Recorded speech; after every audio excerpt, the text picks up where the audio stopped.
Places that you can feel the passion of the Flyer faithful more than anywhere else. Timothy's Bar and Grill is also a sponsor of the Justin Kinner Show with Kev Nash in the afternoons and the Talking Out Loud Hour on Thursday nights with Sully. Timothy's Bar and Grill on Brown Street. Go Flyers. Attention Class A CDL drivers. Looking to be more than just a number? Yoel Transportation in Dayton is looking for drivers with at least 1.5 years experience. Yoel has open positions for no-tarp flatbed drivers and no-touch regional or local van drivers. Yoel is ELD compliant and offers 401k with match, medical, dental, vision, holiday pay, vacation, safety bonuses, and now has a rider policy. Call Rick or Joe at 937-294-5933 and ask about the $5,000 sign-on bonus today. You have empty office space to fill or home office to create. You know what you need. You know what you'd like. But you also have a pretty good idea after you've shopped around the usual places what you need and what you like might not happen. Well, then you haven't been to Charles Larrick's Warehouse Outlet. Nobody has their selection. Nobody has their discounts. And every week there's something new. If you need office furniture, Larrick's Warehouse Outlet can sell it to you for half the price and below manufacturer's selected prices. Half price and below on hundreds of items. Selection from budget to the best. Really, desks from $50 to $5,000. Filing cabinets from $25 to $500. Before you go anywhere else, do yourself a favor and come to Larrick's Warehouse Outlet. With 25,000 square feet of selection, you're not going to go anywhere else. Larrick's Warehouse Outlet at 23 McOil Avenue, Dayton. Open Monday through Friday, 9 to 6. Larrick's, continuing the tradition. With the new law, more people qualify for financial assistance at healthcare.gov. Real customers like Taylor. You know, I wish people knew how easy it was to get health coverage. This new law has made it so affordable. I'm only paying $52 a month, but there are quality plans for even less. New law, lower prices, more people qualify. Enroll by December 15th at healthcare.gov. Paid for by the U.S. Department of Health and Human Services. Get in zone, AutoZone. Welcome to AutoZone. What are you working on today? So it's about that time for an oil change? We've got what you need. Right now, you can get 5 quarts of Castrol Edge Full Synthetic or Full Synthetic High Mileage and an STP Extended Life Oil Filter for just $31.99. And you can get it all fast, your way. Just order online with our free same-day store pickup or next-day delivery. Get in zone, AutoZone. Start your job today at AutoZone.com. Restrictions apply. 5G is here, but the big carriers want you to sign a pricey long-term contract to get in on the action. Well, no more, because Straight Talk Wireless has rolled out 5G coverage nationwide with plans starting at just $35 a month with no contract. And get a Samsung Galaxy A32 5G for only $299, all on America's best networks. 5G coverage, 5G phones, less money. Straight Talk Wireless, no contract, no compromise. 5G capable device required, actual availability, coverage, and speed may vary. At Napa, when it comes to serving you, their motor never quits. From next day delivery and curbside pickup to getting involved with local communities, that's Napa know-how. The Justin Kinner Show with Kev Nash, presented by Brad Mays with Home Experts Realty. Weekdays at 3 p.m. on 1410 ESPN Radio.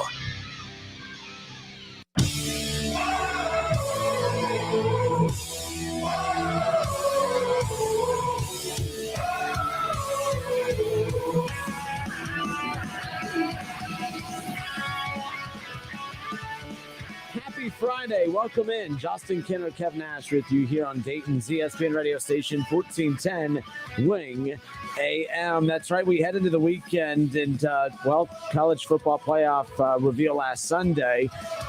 We talked about it yesterday, how cool and fun it is. You know, it's like a sprint to the finish line. You get to that selection Sunday, you find out who your Final Four teams are, and then you just sit there and you just twiddle your thumbs for the next 4 weeks and wait. But not a whole lot to look forward to on Saturday outside of just relaxing. I know there's no football on, or at least I don't think there's any major cut. There's no major bowl games. It'll start to the 14th, I believe. Army-Navy is this weekend. That's it.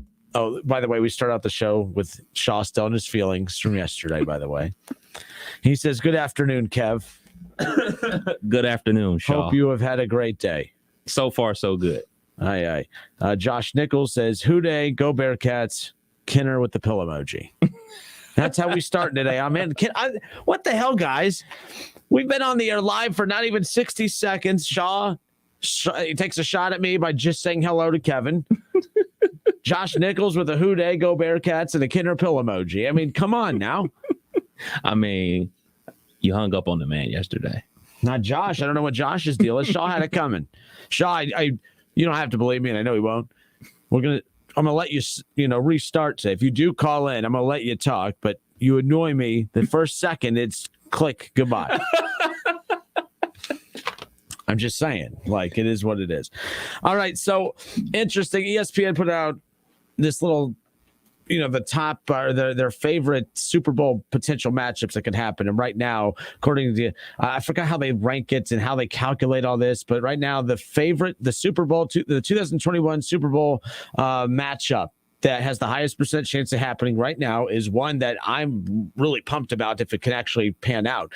The Tampa Bay Buccaneers and Tom Brady going up against Bill Belichick, Mac Jones, and the New England Patriots. And I think that is one hell of a Super Bowl. And I've been listening to First Take and Get Up and all these other shows on other networks as well, just kind of building this up and talking about it. And I said, we do this every year in sports. We talk about, man, how crazy would it be to, we're going to see these two. This is the best team in the AFC. That's the best team in the NFC.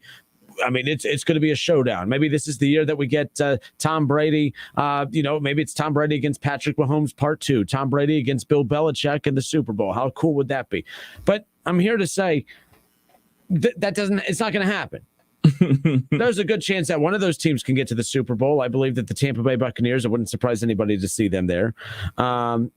Shaw, yes. He goes, no, I don't believe you. You'll hang up on me again. Okay, well, when I don't have time for you. It is what it is. So I would love to see the Tampa Bay Buccaneers get to the Super Bowl. Tom Brady, I mean, I love seeing that storyline continue to develop. I think that's a pretty interesting storyline. I mean, to watch Tom Brady, who right now has nothing else left to prove legacy-wise, especially his first year in Tampa, leading them to a Super Bowl, winning a Super Bowl.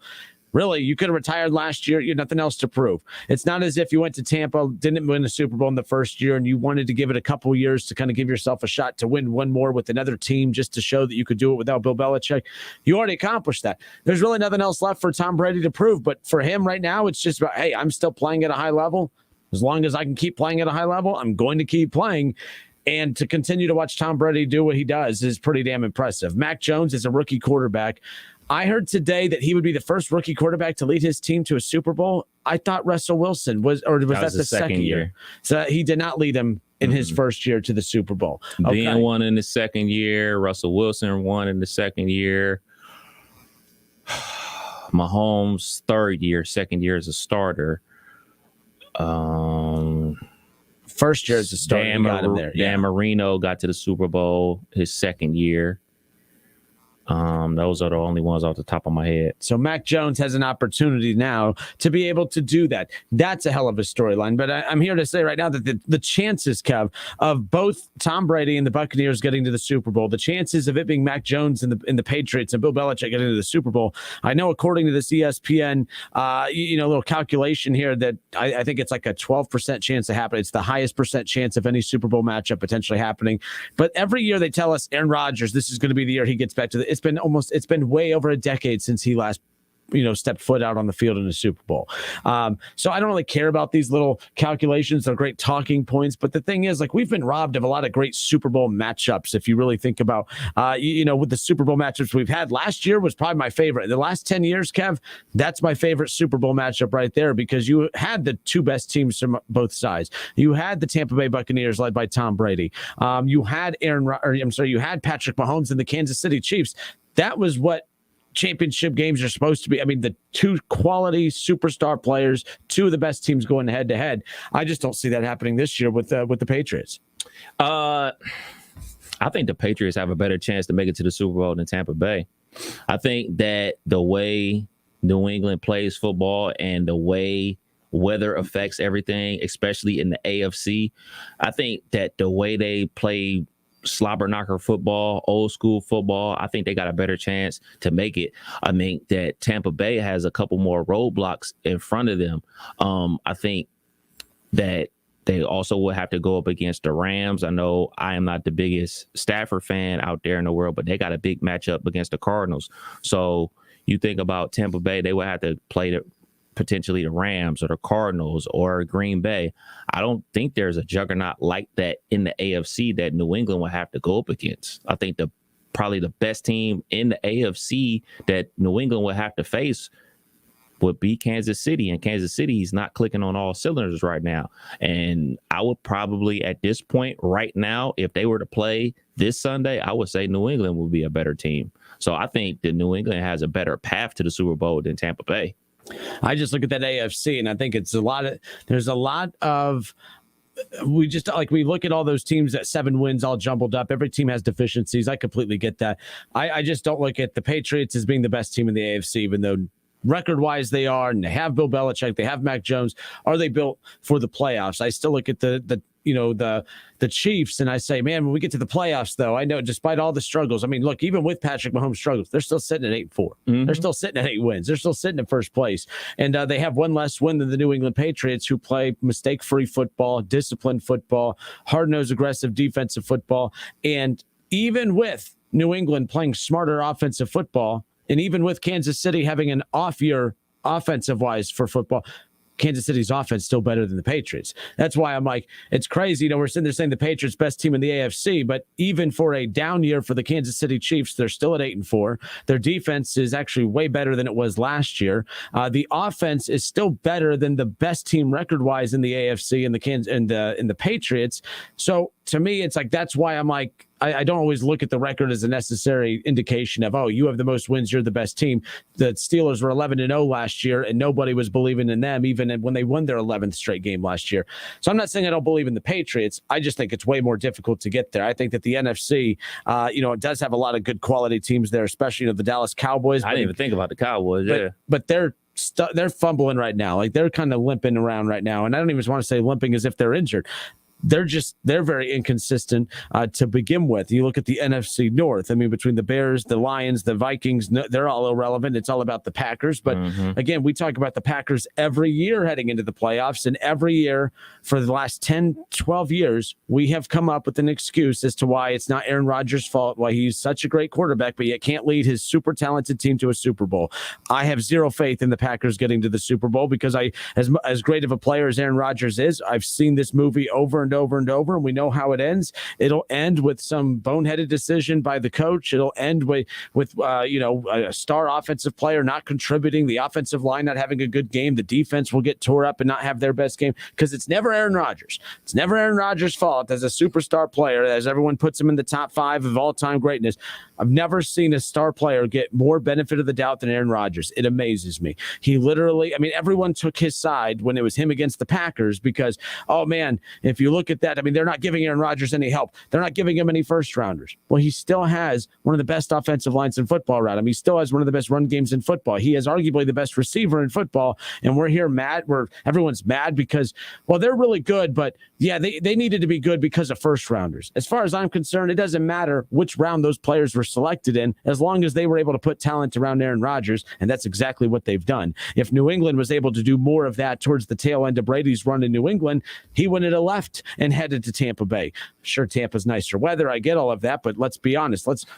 Remember that last game that Tom Brady ever played in. His last pass ever as a New England Patriot was a pick 6. It was a pick 6 against the Titans, and that Patriots roster was not good. It was solid, very good defense, okay offense, but there was nothing special, and they were getting worse. That was a couple of years after being in the Super Bowl. They were getting some average rosters to the Super Bowl.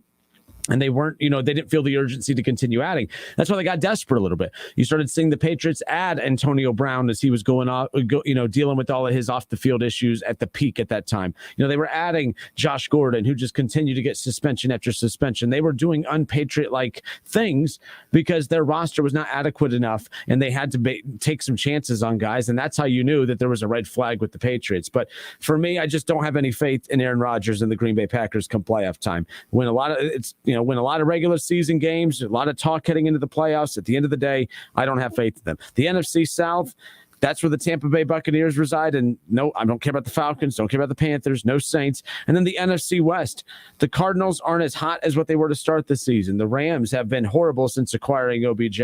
Yes, I shaped it that way. I don't believe OBJ is why they've been terrible. Injuries have hurt them, but they also don't look like as crisp of a team as what they did to start the season. The Niners, solid defense, capable offense. I'm still not buying them as a Super Bowl contender. And then the Seattle Seahawks, what a disaster that is. is right now. So that's why I believe there's a better chance Tom Brady and the Buccaneers have to get to the Super Bowl, mainly with their experience on top of that, more so than the Patriots, especially when you look at they have the Buffalo Bills. You have the Baltimore Ravens, the Cincinnati Bengals, or possibly the Cleveland Browns to deal with. You have the Colts or the Titans. I still think they're way better than those two teams, especially without Derrick Henry, but I still will take the Patriots over them. But then you have Kansas City, you have the Raiders, you have the Chargers. Denver somehow is still in the mix of things too. This is just one big jumbled, I don't want to say mess, but it's a masterpiece. I love the AFC right now. I think New England beat all those teams outside of, they beat the Chargers. They beat the Browns. Who else did they beat? They're like on a 7 or 8 game winning streak, right? Yeah, the last loss they had, I believe, was the Cowboys, and that was an overtime loss, if I'm not mistaken. They beat the Bills, as you talked about. They beat up on the Dolphins. This is a team right now in the Patriots who they're just clicking on all cylinders, and they're not getting great quarterback play. But so the last loss was against the Cowboys. They beat the Chargers at the Chargers. They beat the Browns. They beat the Titans. They beat the Bills, and they have the Colts coming up as their next opponent coming up this weekend. So they have the Colts, Bills, Jags, and Dolphins to close out the regular season coming up. So that's quite the AFC stretch for them as well. Oh, yeah, for sure. The Colts are coming on hot right now. They just lost a game versus Tampa Bay, took them to the wire and everything like that. But that rematch with the Bills is everything for Buffalo. New England already has a leg up on them and everything like that. If the Buffalo doesn't split with them, they might not make the playoffs. Mm-hmm. Like Buffalo is up against it right now. That loss is that really, you always look back at the season and say, man, what game slipped away and what game, that's just unacceptable. Is really that Jacksonville Jaguars game, that 9-6 game that they lost. That's just whoa. You can understand the loss to New England, especially in that elements that they were playing football in. But that one right there, that's the one they're going to be whoa, hold on. If things don't go their way throughout the rest of the regular season and they miss the playoffs, they're going to look back at that Jacksonville Jaguars game. 518-1410, 518-1410. And it got to thinking about every year we spend a lot of time, whether it's the NBA, the NFL, Major League Baseball, we always talk about, oh man, these are the two favorites to represent their respective conferences come the World Series, come the NBA Finals, come the Super Bowl, and we rarely get those. We had Houston this year and the Braves. Everybody wanted the Dodgers in Houston. Okay, it doesn't matter what everybody wants. The team's got to earn their way to get there, and the Braves did it. They actually won the World Series. But we all wanted that Dodgers and Astros World Series. We all wanted that Yankees, or Dodgers World Series. We never get those. And every year, more time, especially the Dodgers and Yankees, especially recent history, those are the two top teams on either side. So that's what's been most interesting about all of that. As far as I'm concerned, but it really is big picture. You rarely get that. In the NBA, you look at the NBA Finals matchups the last however many years, especially this last decade. The Phoenix Suns, the Milwaukee Bucks. Nobody anticipated that being the NBA Finals last year. It was supposed to be Lakers and Nets, LeBron James and Anthony Davis. All right, they're supposed to go up against Kevin Durant and James Harden and Kyrie Irving. That's what that Finals matchup was supposed to be. The year before that, the Lakers and the Miami Heat. That was the bubble Finals. I think everyone expected the Lakers to be there. I do believe if the Lakers and Heat were playing in a regular Finals where, the Lakers have to go play at Miami and Miami at the Staples Center, now whatever the hell they call that place now, that would have been interesting. Crypto.com. But we never get the finals matchups that you really want. Doesn't mean that they're not good finals. It just, you'd never get that true box office finals appearance. The Raptors and the Golden State Warriors the year before that. Now, you did get the two star players going ahead. The Golden State Warriors were the best and worst thing about the NBA for that good stretch, because once Kevin Durant got there, you hate watched them. You tuned in to watch them lose. They never lost. They just kept winning. They kind of made LeBron James and the Cavaliers mini dynasty run to the finals every year irrelevant. Going back before that, you had the Spurs and the Heat. At that time, who were some of the other top teams in the West during that stretch, Kev? I know the Spurs were legitimate, but you got two finals against the Spurs when I know there were some teams in the West that you would have loved to see LeBron James and the Heat go up against. It was more intriguing a little bit, but you didn't have your Lakers at that time. The Lakers weren't relevant.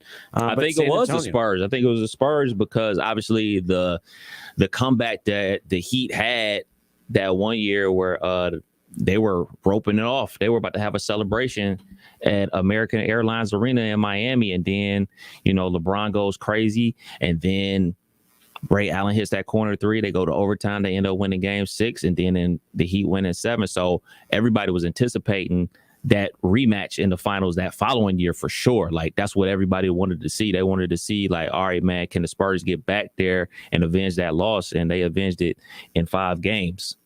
Yeah, you go back to the late 2010s, or right before 2010, you had that 2010 season, 2009, 2008. The Lakers made it to 3 straight NBA finals. Every year going into those seasons. Celtics, we always knew were one of the better, the best Eastern Conference team, but we wanted that LeBron versus Kobe NBA Finals. It never happened. It never happened. We never got that Kobe versus LeBron NBA Finals matchup. You got the Lakers against Dwight Howard and the Orlando Magic. That was that 2009 season, and that was the year, Dwight Howard, that was his best season ever in the NBA.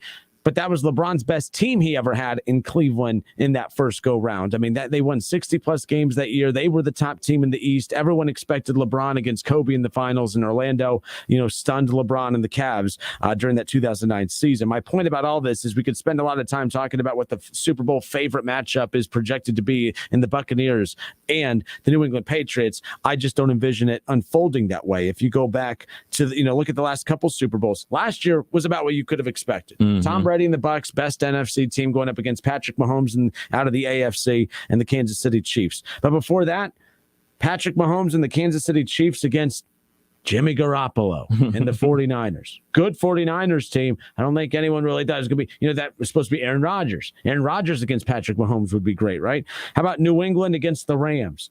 The Rams, you got Jared Goff against Tom Brady. The year before that, the Philadelphia Eagles against Tom Brady and the Patriots.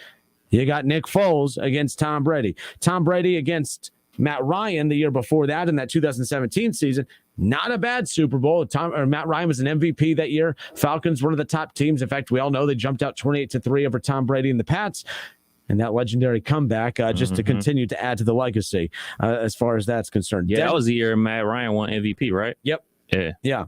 So the year before that was Denver and Carolina. That was, now on paper, Peyton Manning against Cam Newton. Holy smokes, that's box office, right? Well, you had geriatric Peyton Manning going up against Cam Newton. So that, watered it down a bit. But again, Denver was no, stranger to the Super Bowl scene, especially with ever since Peyton Manning got there, a couple Super Bowl appearances. They finally got that 24-10 win to send Peyton Manning out with that victory. But the point is, we never get the matchup we anticipate. And that's what makes the Super Bowl fun. That's what makes the NFL fun.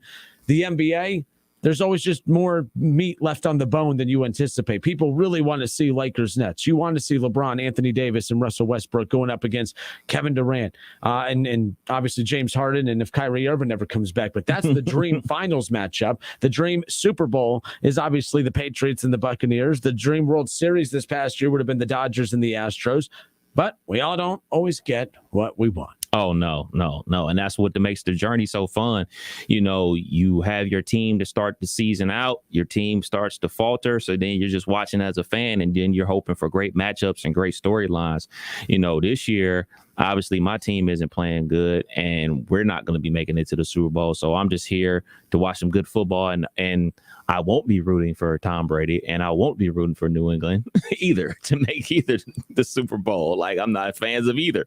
So I'll be hate watching. As will most people. I think people right now just hate Tom Brady and they hate the Patriots. I'm just curious which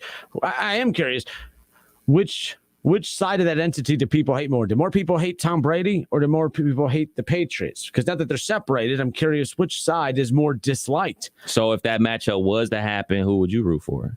Oh, I think that the Bill Belichick in that situation, just because I think Bill Belichick, if you get to a Super Bowl with a rookie quarterback and you win a Super Bowl and you beat Tom Brady in the process with that rookie quarterback, that I was so irritated last year with all the sports commentary regarding that situation, saying that Tom Brady won the divorce. That it was that clearly he exposed Bill Belichick, that Tom Brady was the secret sauce that whole time, which, by the way, I'm not saying he wasn't.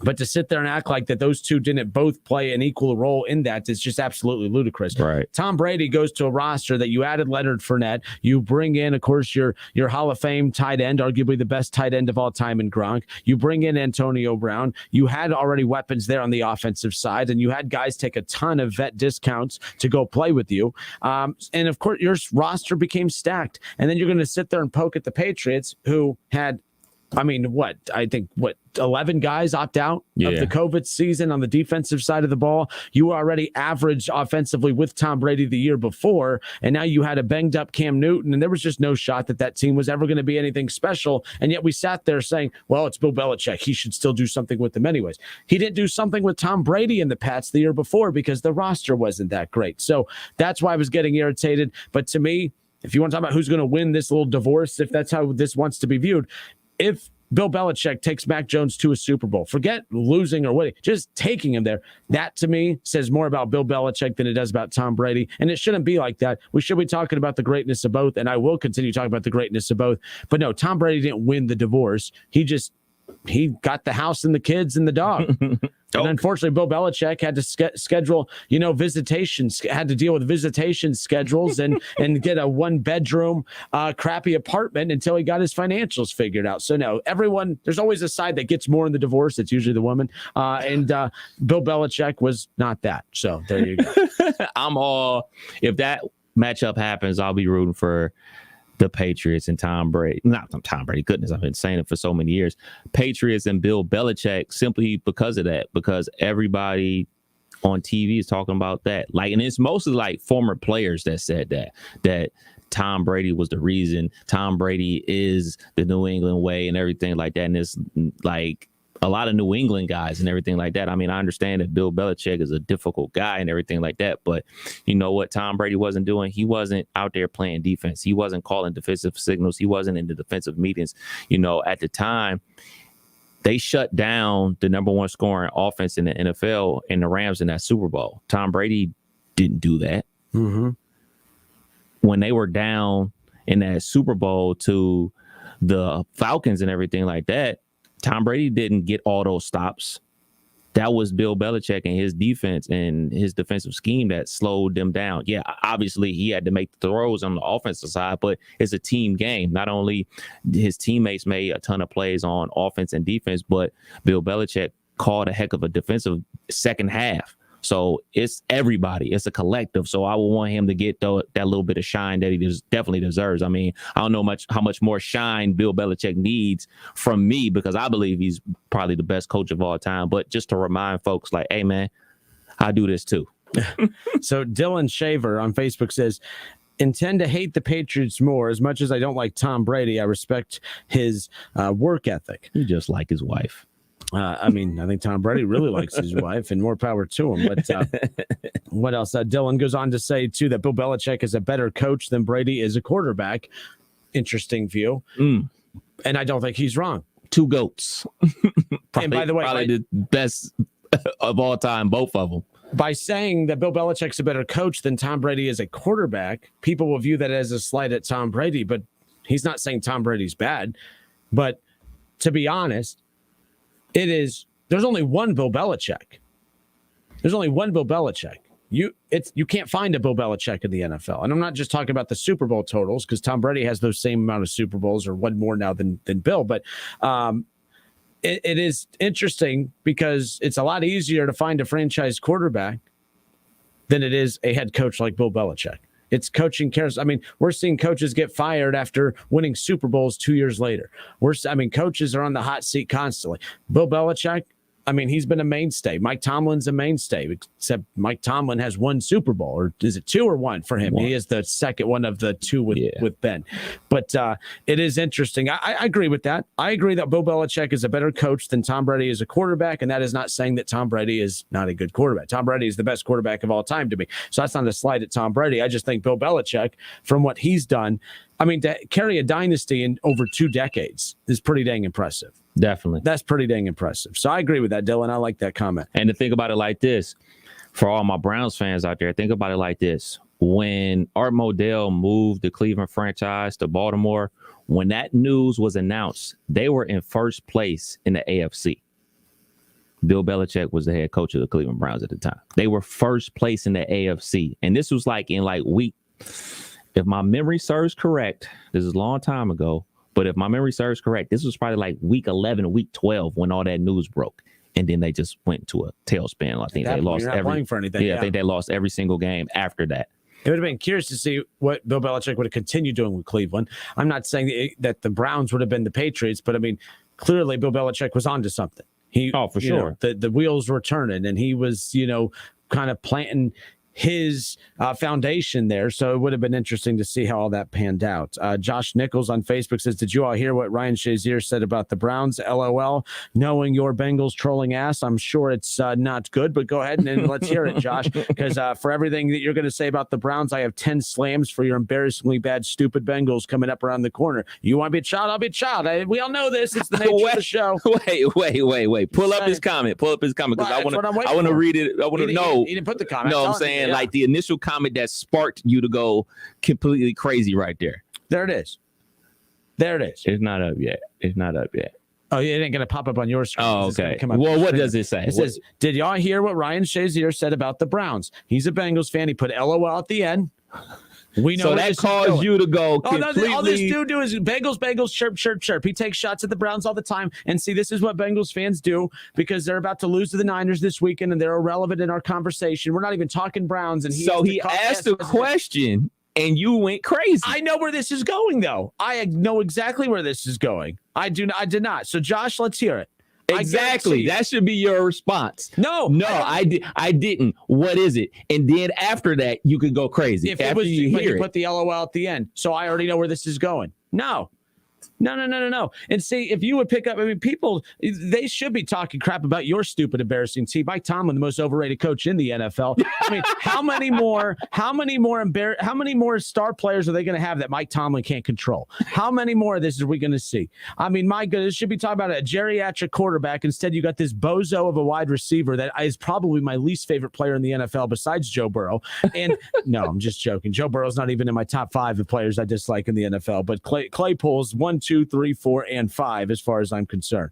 All right, blood pressure pills. Yeah, Shaw's sending those in pretty much about the whole thing. So David says that was a dumb take. I forgot about the art part in that failure. What was a dumb take? What? Oh, let me pull a Kev here. What was a dumb take, Shaw? Let me wait to find out what Shaw says before I, Mark Smith says that Tomlin said it's on the players, not the coaches. Okay, that's not how the world works, but sure, yeah. For this situation, we can give Mike Tomlin a pass. Like I don't think it's a pass. He benched him for 2.5 quarters. After, let me see, this dude's in the news every week. In the news every single week for saying and doing stupid things. Well, I mean, I'd bench him for games. I'd get rid of him. Well, when you're down to only 3 wide receivers, you can't cut him. Like you gotta You can. This is the organization that decided they didn't need Le'Veon Bell in the middle of the season. You gonna cut your starting receiver in the middle of the season when you're down. That's true. There goes all their Super Bowl hopes. I'm just saying, like you have a lot invested into a player. What did he do last night? I actually kept track of his bonehead mistakes. He got a 15-yard penalty, which killed a drive. Then on a 4th and 1, where he didn't come down and block on the defensive end, got stuffed. That was 2. Then he fumbled, which got reversed, which shouldn't have been reversed. Should have been a fumble. He wasn't down. That's 3. Then after that, he's benched. And then when you actually making a comeback in the 4th quarter, when you have to go 4 wide, you have to put him back in the game. He makes an amazing catch along the sidelines. Then on that final drive, catches a 4th and 5 for the first down, and then does the showboat thing. And then you can't bench him after that because, man, we got to score. We don't have any more wide receivers on the team. We got to go down there. Bonehead mistakes, man, like that. This unacceptable, man. I'm not going to be sitting here defending him or defending Chase Claypool. Like, it is idiotic. Hopefully, he takes a page out of Deontay Johnson's playbook from last year, where Deontay Johnson had 15 drops last year, and now this year he only has 1 drop. Definitely needs to mature a ton. Ann Anderson said, Justin, watch your blood pressure now. When you get old like me, it's a serious issue, LOL. Yeah, and it's Friday, too. Just to be clear, it's a serious issue now. My doctor said he has never this was when my high blood pressure was picked up. It was about 30. I was 30 years old, and he goes, for 30 years old, he thinks it's about the highest or second highest blood pressure he's ever seen in someone my age. Oh, my goodness. So that's why I hate Bengals fans. It's their fault. Well, it looks like you need to take a chill pill Nah, because these jerks right here, see, and I was right. This is the thing. Get so ticked at people trying to tell me, oh, you just need to relax. I know how these people operate. I know. And sure enough, he put the LO out the end because I knew Ryan Shazier. Hey, did you hear what Ryan Shazier said about the Browns? LOL. Do you think, Kev, for a split second that Shazier was like, I think they're a great organization. I just think that, more teams need to replicate how they built around Baker Mayfield. I think more teams need to be like the Browns. Do you really think, Kev, that this guy deserve the benefit of the doubt as if that something positive was going to come after he said, did you hear what Ryan Shazier had to say? No, nothing positive. So what did Ryan Shazier have to say? This is what Ryan Shazier had to say. He said, on paper, the Browns are the best team in the AFC North, but they are like the Lions and don't know how to win. That's the dumbest comment for Ryan Shazier, who I like, but that's the stupidest thing to say. And then it's even dumber for Josh to send it to me, who bragging about his team, who has one more win than the team that supposedly doesn't know how to win, who also, by the way, that team that doesn't know how to win won last year, made the playoffs last year, won a playoff game last year against his former stupid team to begin with. And he's going to sit there. My goodness, Ryan Shazier, if you wanted the spotlight, I don't know. I mean, why you got to attack the Browns like that? You should be talking about your boneheaded team and all the morons on your team. And you're going to talk about the Cleveland Browns. Browns didn't do nothing to you. I mean, unless you're still salty about the Browns beating up on your Steelers in the playoffs last year. I don't know what you're all salty about. And Josh, you knew what you were doing. You even had Kev defending you, like, oh, you should. I didn't defend him. I said, what did he say? But then you laughed at me, like, why'd I get all salty about it? Because you did. Because of this, I knew where it was going. I knew exactly where it was going. Aye. Hey, man, this is all you got to say about my guy, Ryan Shazier, former Buckeye, former Steeler. He don't play no more. So he can have his opinion, but he don't play no more. He don't play no more. I didn't ask if he played. I know he don't play no more. It's a stupid opinion. And Josh knew it was stupid. That's why he sent it in. Because I don't necessarily think it's a stupid opinion. Oh, it's a stupid opinion. You're comparing the Browns to the Lions right now. The Lions. The freaking Lions. The Browns were the freaking Browns years ago, and the Browns turned it around. The Browns are not the freaking Lions. Not even close. Not even close. Robert Hicks says sensitive. That's every time I see that word. That's all I think of. But Mark Smith says, can I get a Houday chat? No, you cannot get a Houday chat. I'll tell you what you could do with your Houday. It is what it is. See, I already forgot where the hell I was even going with this. I had an interest. So we're off the rails. Mark Smith says that the Patriots, going back to the original conversation before the moron Bengals fans had to hijack the segment, make me sound all crazy. And then everyone looks at me. See, that's gaslighting at its finest right there. Kev Nash, ladies and gentlemen. He knows that these guys are doing this on purpose to get under my skin. And then he tries to do the whole, oh, Justin, just wait to see what they say. Well, you're the one that reads it. As if you don't know what they're going to say. It's an interactive show. It's what we try to do. Yes.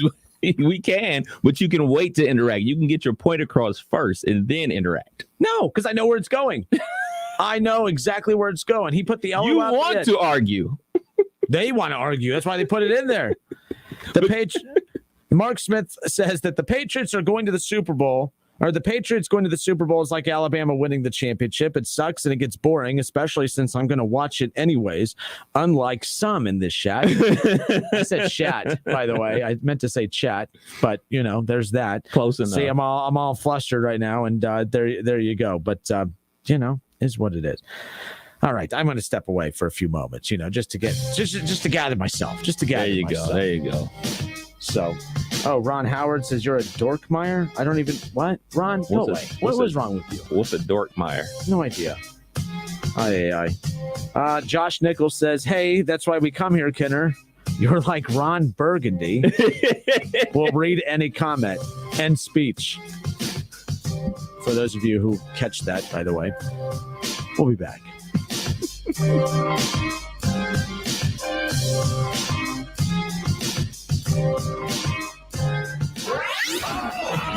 It's the Justin Kinner Show with Kev Nash, right here on ESPN 1410 Wing AM.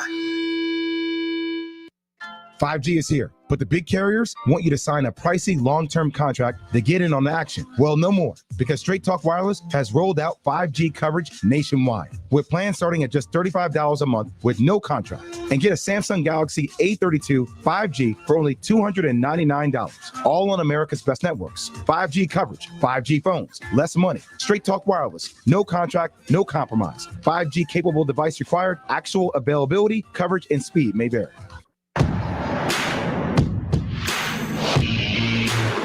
From city streets to back roads. From road warrior to carpooler.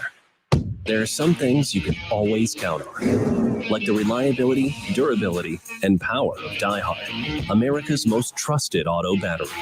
No matter where your journey takes you, count on DieHard to get you started on the road ahead. Available at your local Advance Auto Parts and participating CarQuest stores.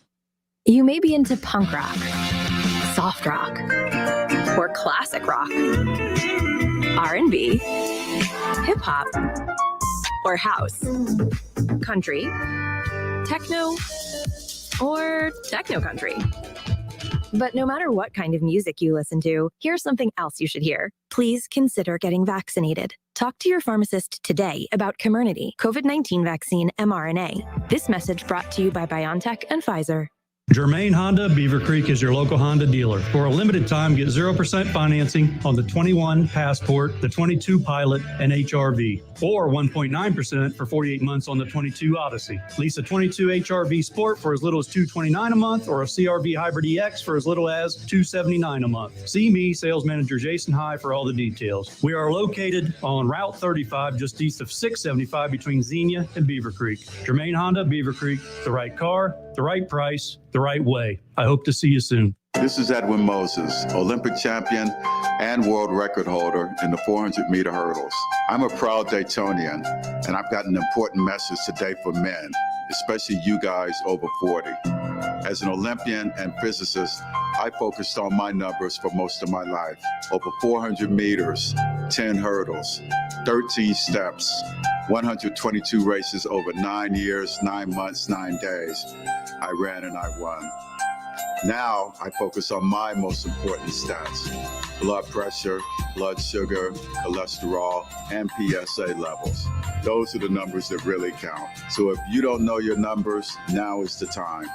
See your primary care provider regularly to stay on top of your game, because no matter your age, every day and every number counts. This message is brought to you by Molina Healthcare and Community Health Centers of Greater Dayton. Take home Fricker's Holiday Feast. Frickin' yum, yum, yum, yum. Our gift cards always please. Frickin' yum, yum, yum, yum. Take home 4 pounds of frickin' chicken chunks for only $29.99, carry out only. Buy a $25 Frickers gift card and you'll get 5 frickin' bonus bucks free. The ho, ho, ho! For fun, food, sports, and spirits, Frickers. Frickin' yum, yum. At Napa, when it comes to serving you, their motor never quits. From next day delivery and curbside pickup to getting involved with local communities, that's Napa know-how. There are many ways to catch the Justin Kinner Show with Kev Nash on 1410 ESPN Radio, weekdays from 3 to 6 p.m. You can catch it live right here on 1410 Wing AM, or you can stream the show at wingam.com. But now we have another way that you can take in the show. You can now watch the Justin Kinner Show with Kev Nash live on ESPN Dayton's Facebook page. Listen, stream, watch. It's the Justin Kinner Show with Kev Nash, weekdays from 3 to 6 p.m. on 1410 ESPN Radio.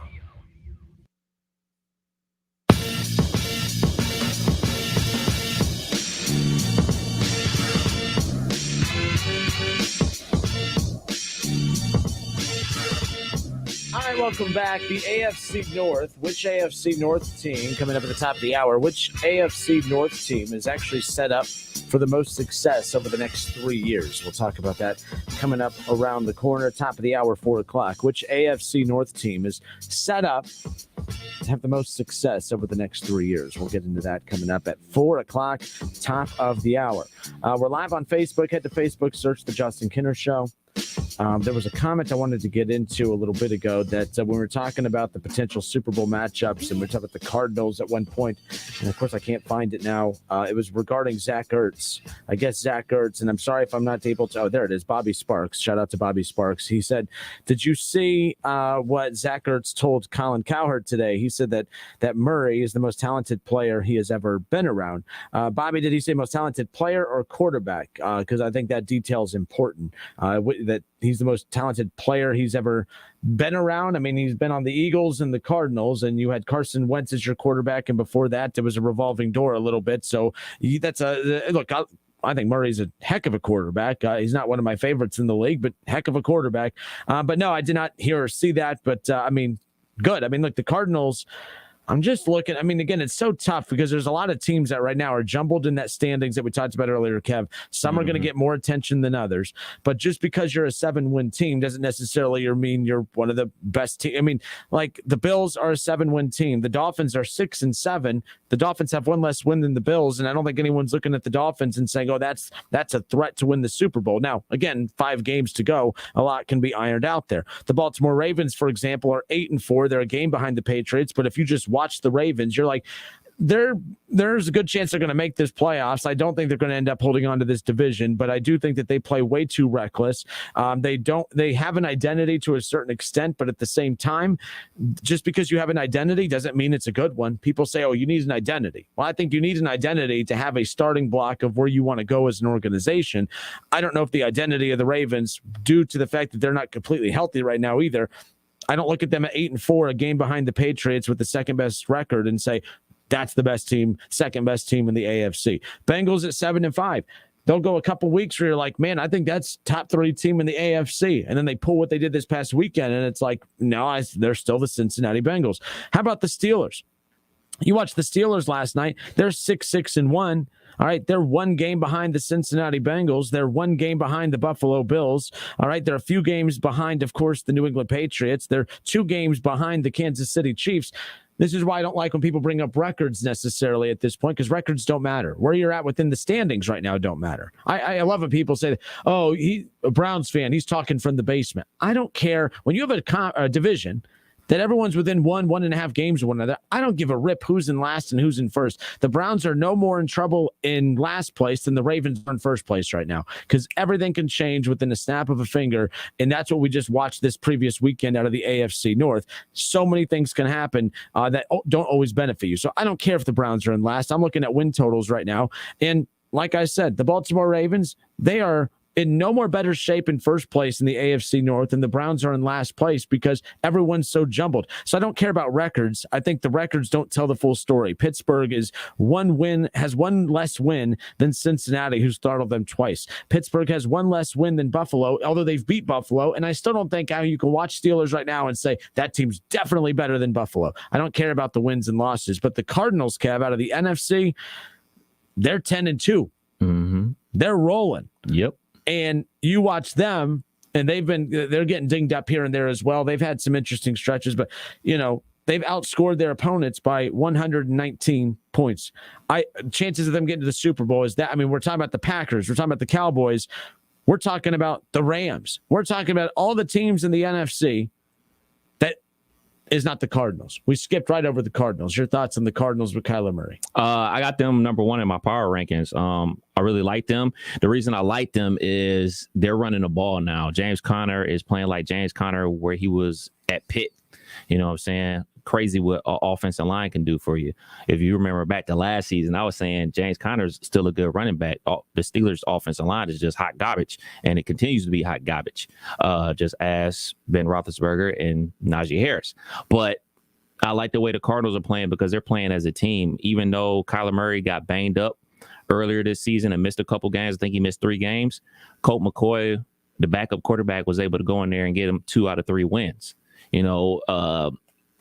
Green got hurt. AJ Green got hurt. DeAndre Hopkins got hurt. They still kept winning games. They found different ways to win games. They won shootouts. They won slobber knocker games. They won tight games. I really like the Cardinals. Yeah, Cardinals are going to be interesting. For me, it's just like sometimes we see this in the NBA. People get so clamored with the records.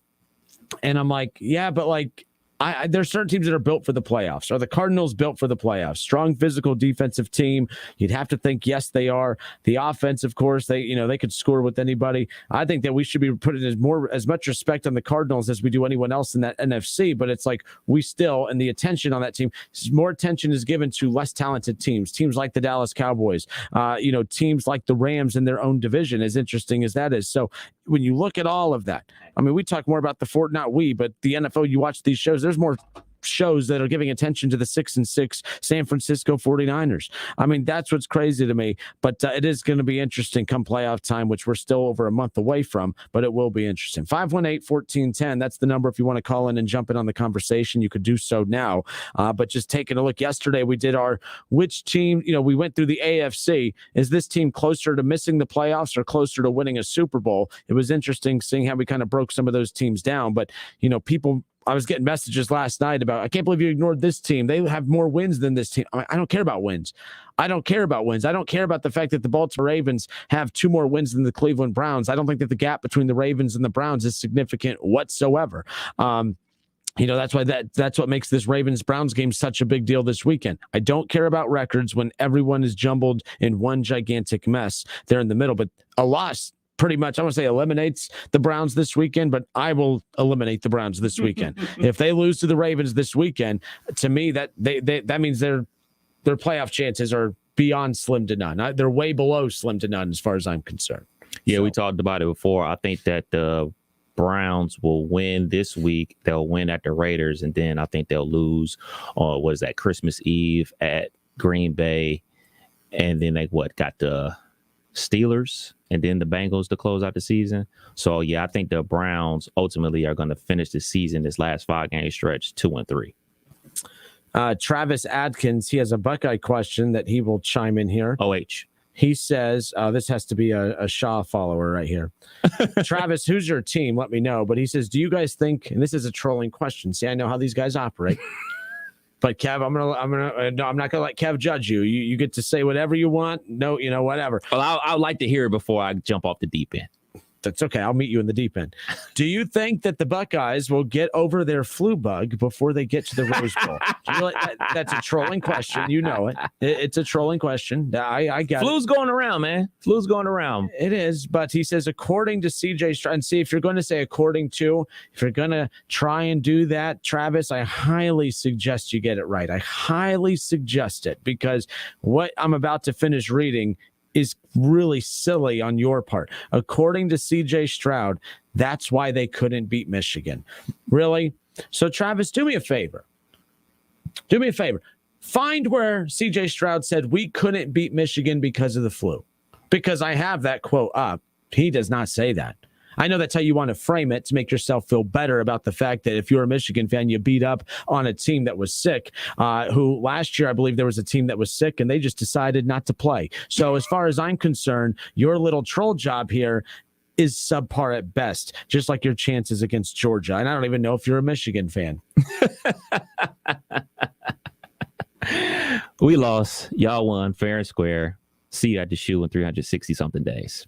CJ Stroud did not say. It definitely didn't say that. He not even a little bit. Definitely didn't say that. And but this is why I don't people don't read. No, they don't read. They read the headline. And this is why players hate media, because they can't even answer simple questions without the media taking something and running with it. For instance, let me rewind a few weeks ago. Baker Mayfield was banged up, and he's still banged up and injured, but they said, is this the most banged? Because Baker hadn't missed a game his entire career in the NFL. It's year 4. He's only missed 1 game in 4 years, even with all, how beat up he is right now. So the reporter had asked him, Baker, is this the most banged up? You don't miss games. You've been actually very healthy the first 3 years of your career. Is this the most banged up you've ever been? And he said, yes, I've never been banged up as much as I have been this year. So he answered a legitimate question. Baker didn't say, hey, guys, can you guys come gather around here real quick? I'd like to share something with you. I just wanted to let you guys know that my poor, embarrassing play has actually been because of my shoulder. So if you guys could include that in articles, I'd really appreciate it. No, he was answering. Baker never voluntarily brings up his health, but guess what? All the shows across the NFL, all the loser Bengal fans that were saying, oh, look, he's making excuses. He's not making excuses. He simply answered a question. And then you morons took it and ran with it. And then that's what happened with CJ Stroud. CJ Stroud, because I watched the press conference, there were reports, CJ, that you and other fellow teammates were sick, in the week, on the build up to the game against that team up north. Can you speak on that? Yes, there was a lot of players who were sick, and he even specified that's not why they lost. He goes, that's not an excuse. He goes, but yeah, we were sick. CJ Stroud was sick.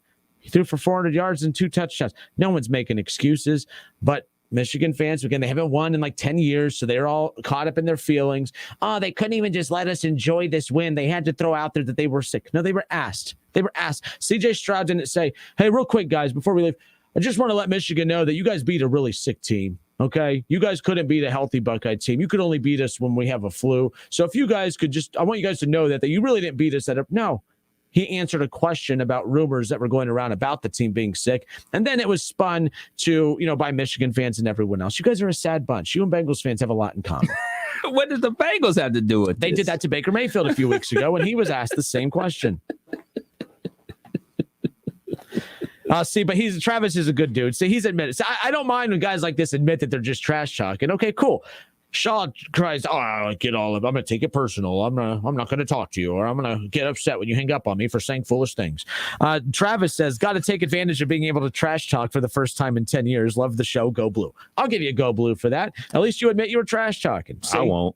I'll never say those words. You guys believe this guy? I'll never say that. You guys believe ever, Kev? I mean, ever, my God. Ever. Talking about anger issues. Am I right, guys? Never, ever, ever. I would never say that, ever. We talked about this yesterday. The only way I'll ever pull for that team is if, I have a son or a daughter that goes there, or my nephew goes there. But even if they do, I'll never say those words, ever in life. Ever.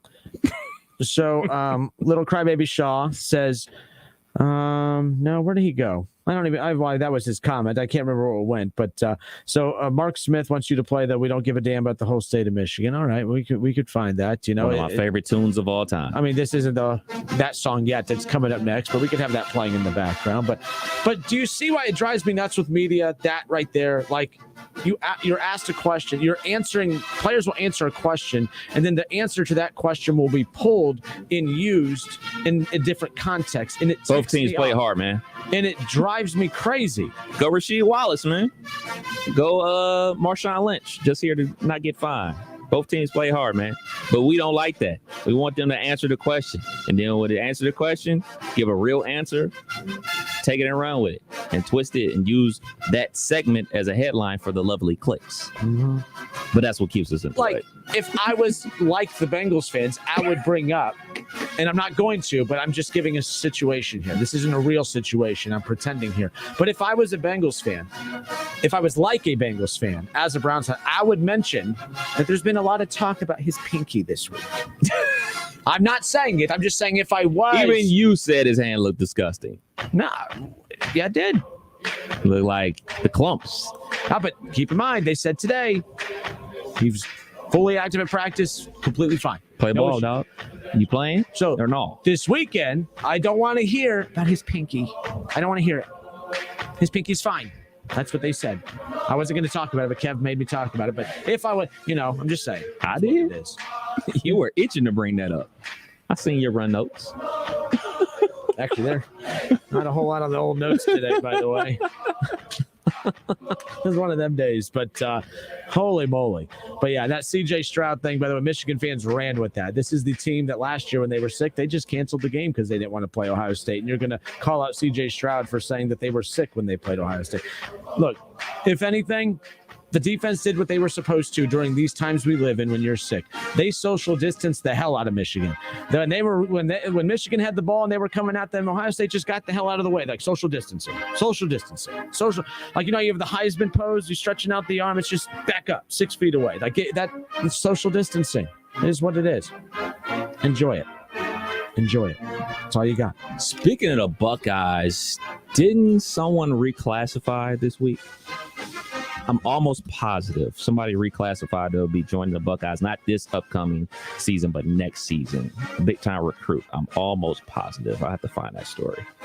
518-1410. 518-1410. Kev, who do we have on hold here? We have Wayne on line too. Wayne, how are you, sir? Welcome in. How you guys doing? Good. Hey, I was calling in when you guys were talking about the AFC North there, and yep. This is the first year in a while where I just have no idea who's going to win it. Because if the Ravens and Bengals play, I think the Bengals are going to wax the Ravens again. I just think they're built to beat the Ravens this year. If the Browns and Bengals play, I think the Browns are going to wax the Bengals. It's a matchup thing. You're right. Yeah. And I'm not sure that the Browns can beat the Ravens because of the zero blitzing.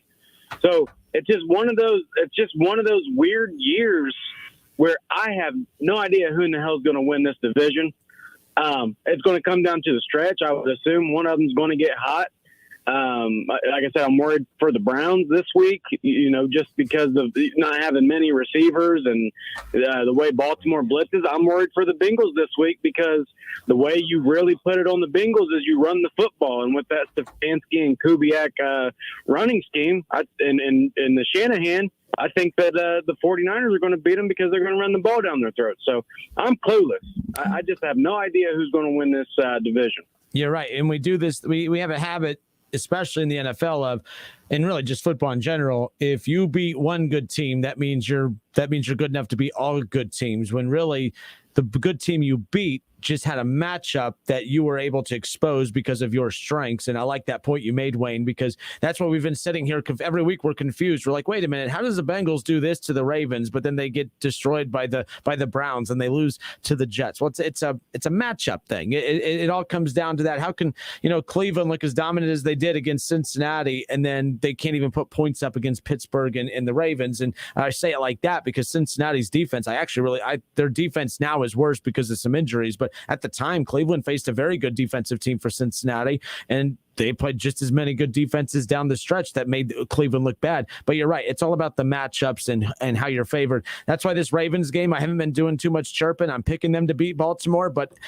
the Browns' best chance to beat Baltimore was the last game when you held Baltimore you turned the ball over 4 times and held them under 20 points. That was the chance to win. I don't know. Can you hold Baltimore to under 20 points in back-to-back games? I don't see that happening. I think Cleveland's in trouble come Sunday. I don't know. I don't think Baltimore's that good. And I know they've won 8 games. You have to give them credit for winning those 8 games, but they could easily have 4 wins. But I guess you could say that for almost every team.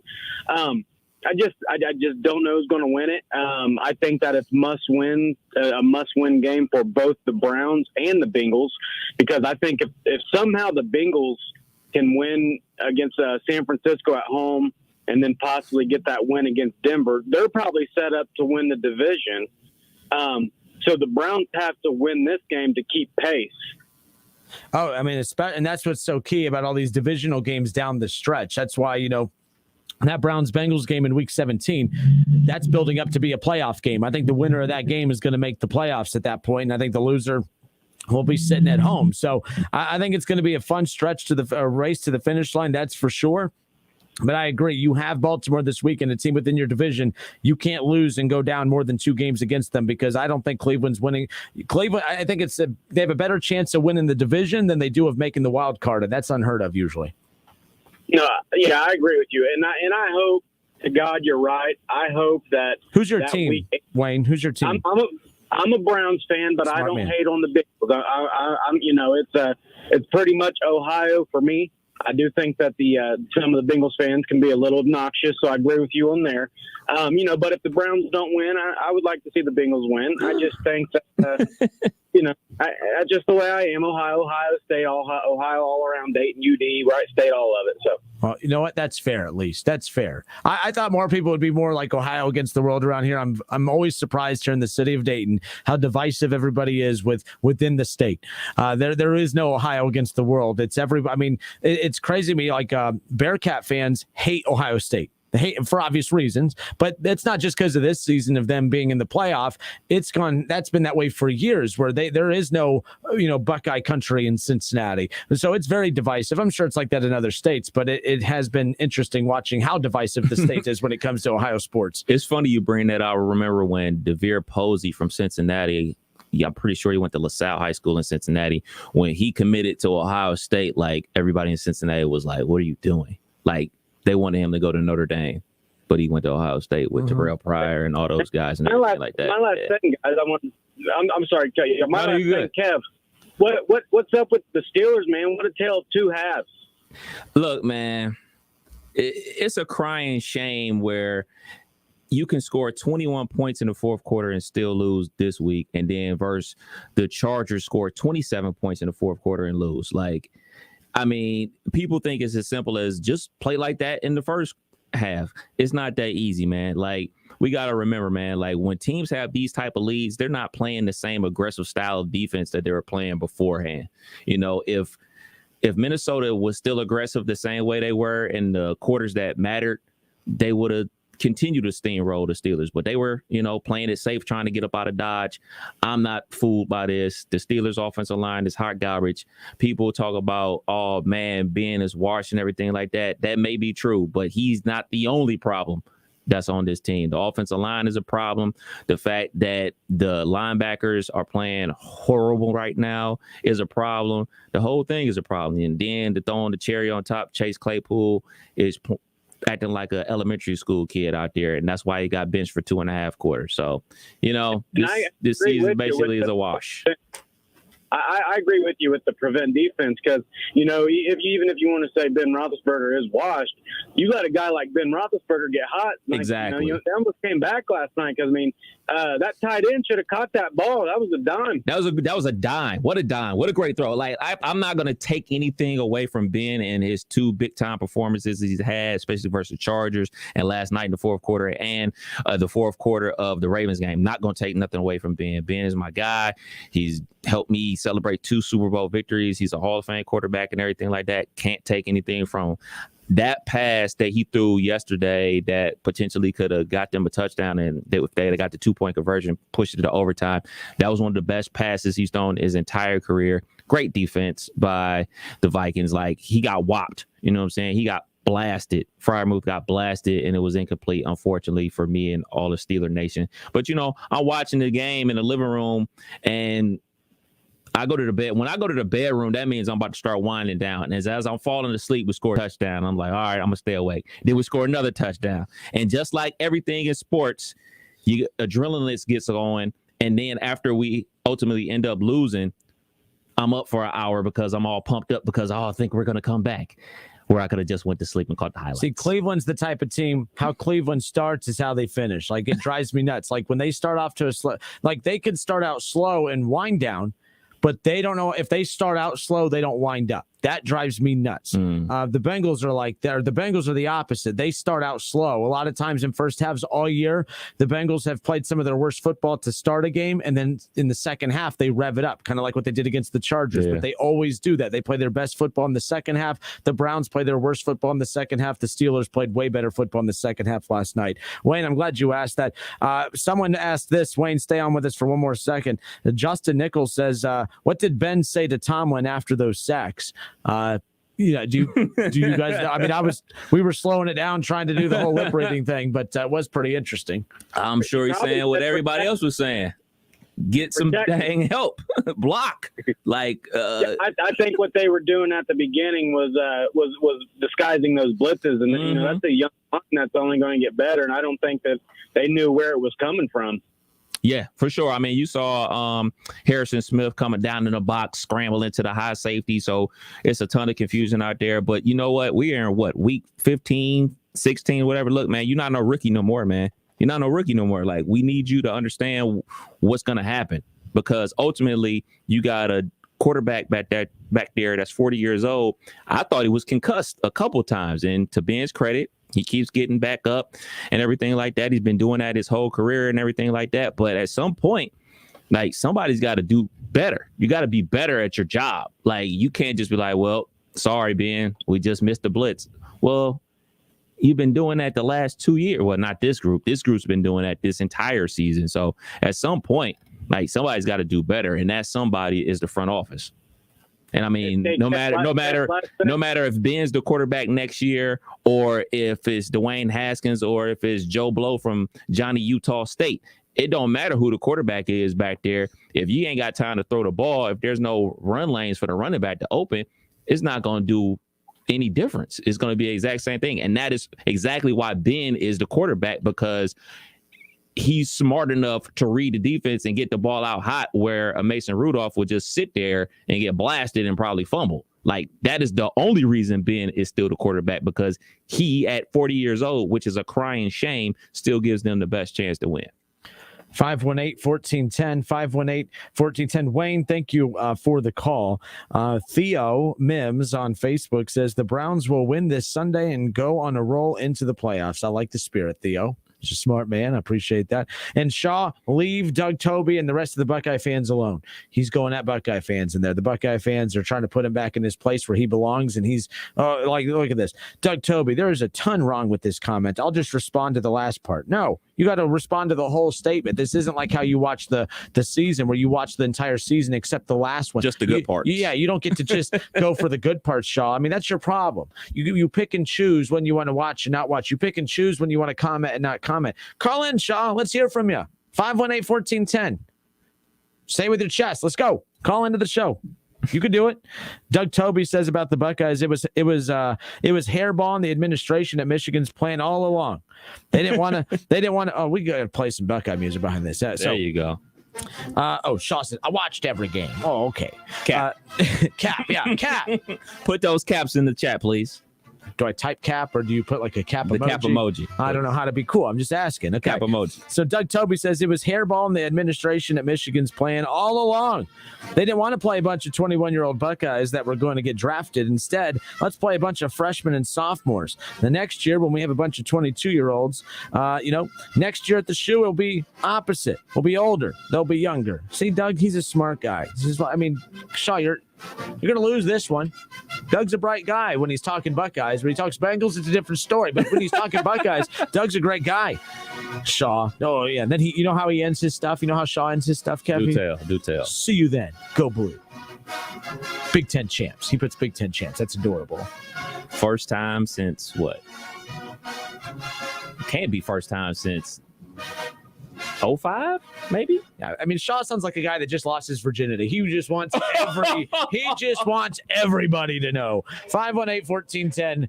I think it was since 05 or 06 Big Ten champions. Let's find out. The Google machine tells all. You have 3 minutes to figure out because we're going to step away for 3 minutes and Kev will have that for you. Who we have on hold so I know who we're dealing with. We got Dustin on line 3 and Charlie on line 4. Dustin and Charlie, you guys are next. Don't go anywhere. 518-1410. We have some lines open. If your name is anything but Shaw, give us a call. We'll be back in a moment.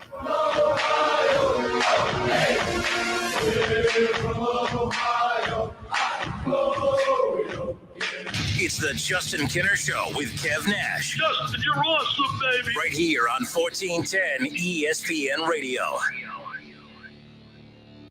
When you needed your mom, she was always there with the Vicks Vapor Rub. She used that soothing scent to calm you. And her mom used it to calm her. And her mom, well, you get the idea. Vicks Vapor Rub's always been there. It always made you feel better. And today, it still does. Bring back those childhood memories with the comfort and care only Vicks Vapor Rub can bring. Vicks Vapor Rub, family tradition for a reason. At Napa, we keep things moving. If it has wheels and an engine, we help keep it on the road. And if it's on the road, we have parts for it. And if you need a part, you can get it fast, like same-day pickup or next-day delivery fast. At Napa, when we're not thinking about cars, we're thinking about the people who drive them. Because when it comes to serving you and our community, our motor never quits. That's Napa know-how. Same-day pickup and next-day delivery available at participating stores and on in-stock items only. Fever is a potential sign of COVID or the flu, and the Exergen temporal scanner thermometer has been proven accurate with more than 100 clinical studies. Be vigilant and seek medical advice at the first sign of fever. Be accurate with Exergen. Exergen temporal scanners, available at Walmart and other fine retailers. Learn more at Exergen.com. That's EXERGEN.com. Exergen is changing the way the world takes temperature.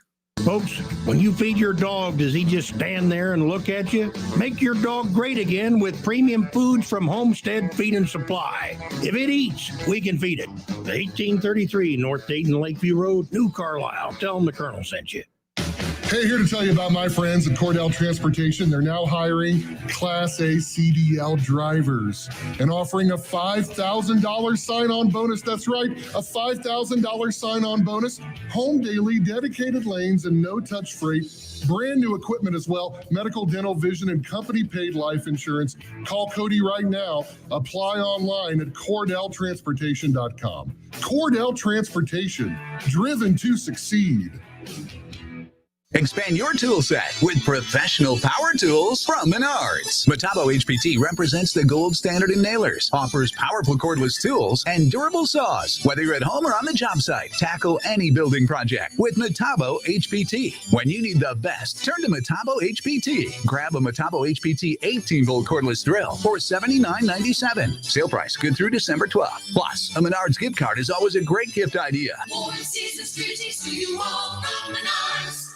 The holidays are in full swing at Lowe's Winterfest. Wander through the festivities and save on gifts like grills and drills. The Justin Kinner Show with Kev Nash. Presented by Brad Mays with Home Experts Realty. Weekdays at 3 p.m. on 1410 ESPN Radio.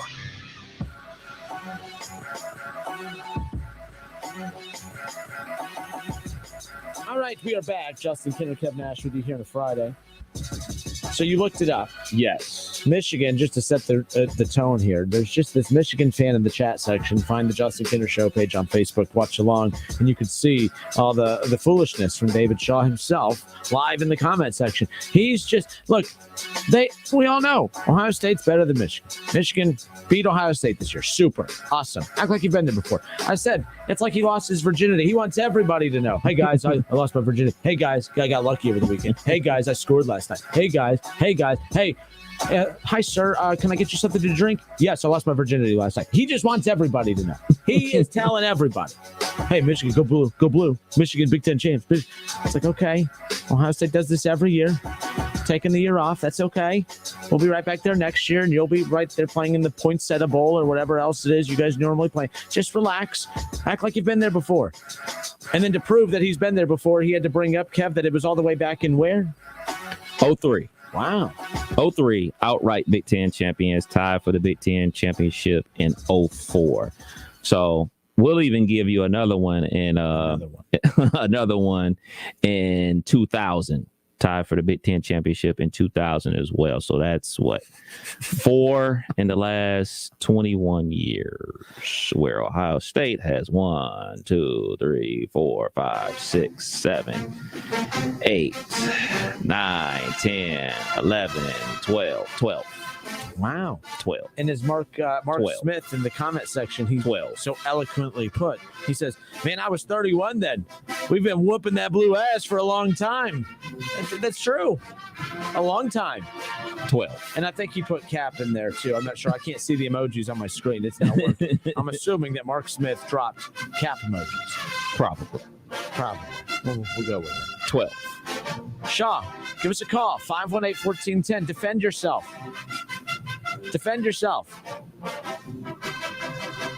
518-1410. In the meantime, we'll go to callers that we won't hang up on. Who do we have up first, Kev? Dustin. Dustin on line 3. Dustin. Oh, we do not have Dustin. That sounds like when I hang up on Shaw right there. Got a question. Got an answer. What's bigger, 4 or 12? I don't know. It's kind of tough. I think 12. I think you're right. I think. Charlie, how are you? Hey, buddy. I'm good, man. How you guys? Good. It's Friday. It's always a good day on a Friday. I'm going to get off work before 5 on a Friday. That never happens. Maybe we will, too. All right. So I want to get some things straight because I know a lot of people are confused, don't know what's going on with the AFC North, don't know who's good, who's bad. I'm going to straighten some things out real quick.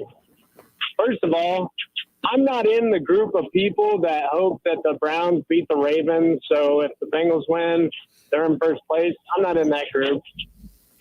I don't care. I want the Ravens to win so the Browns just lose. And that's your fault, Justin. That's your Why is that fault. my fault? Don't blame me. I have no power. I always wonder, I'm like, at what point did I start hating the Browns? Is that all Baker Mayfield's fault? And I'm like, man, it could be Justin Kinner's fault even more than Baker. Wow. Because Baker's commercials are hilarious. And I'm like, wow, I mean, he's a good actor. Like, outside of Cleveland Brown stuff, I like Baker Mayfield. I mean, he is a good actor. He's not as good as your quarterbacks being an actor. Oh, my pinky. Oh, my hand. Oh, man, I can't throw a football. He does this big, weird Roman Reigns scream on the sideline, and then he goes out there and whips the football around the field like it was nothing. I'm like, you put on a show on the sideline, and then you go whip the football around the field. You can't have it both ways. Yeah, well, Between resting his voice and resting his pinky, my goodness. Fire up the troops, huh? But that nice, beautiful ball he floated out there to see Higgins for that touchdown. It's like, when you lose, you don't get any credit, and they didn't give him any credit for that nice throw. Well, when you throw 3 interceptions, it's kind of hard to get credit, or 2 interceptions and a lost fumble. Sorry. But he did have 2 of them dropped, so I mean, it could have been a 4 interceptions. How many interceptions did Herbert throw? Mr. Excellent, Mr. Perfect. I never said he's perfect. He's just better. He threw the same amount of interceptions. He won like he always does. He's been winning since he got in the league. Oh, he always does. They've won the same amount of games. He's not delicate and fragile. Hey, you know what Justin Herbert and Joe Burrow have in common? What is that? They were in the same draft class. That's about it. More wins than the Cleveland Browns. I'm so glad you laughed at that, because it would have been awkward if you didn't laugh after that and then no one laughed. Oh, man. Thank goodness. Everybody listening thought that was great, because it's true and it's funny. And it's funny. Those are 2 teams that weren't like Super Bowl bubble teams. I don't even know. I would say that Cleveland's in like a top 10 draft pick bubble more than they are in a Super Bowl bubble. I'd say they should be in a bubble with how injured they are. I'd say that's really the reason why.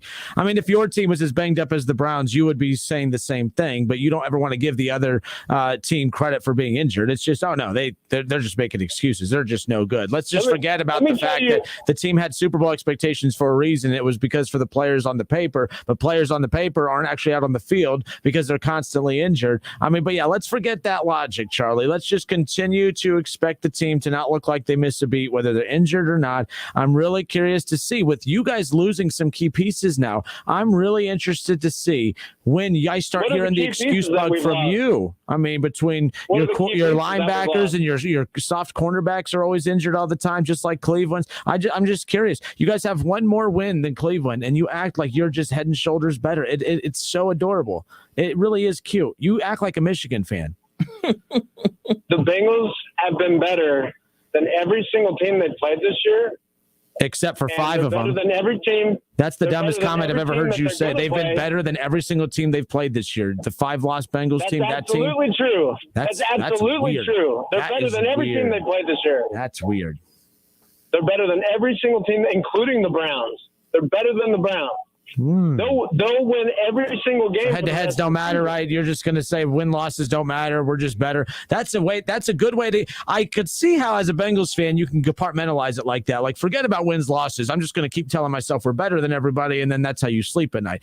That may work for you. It's not going to fly here.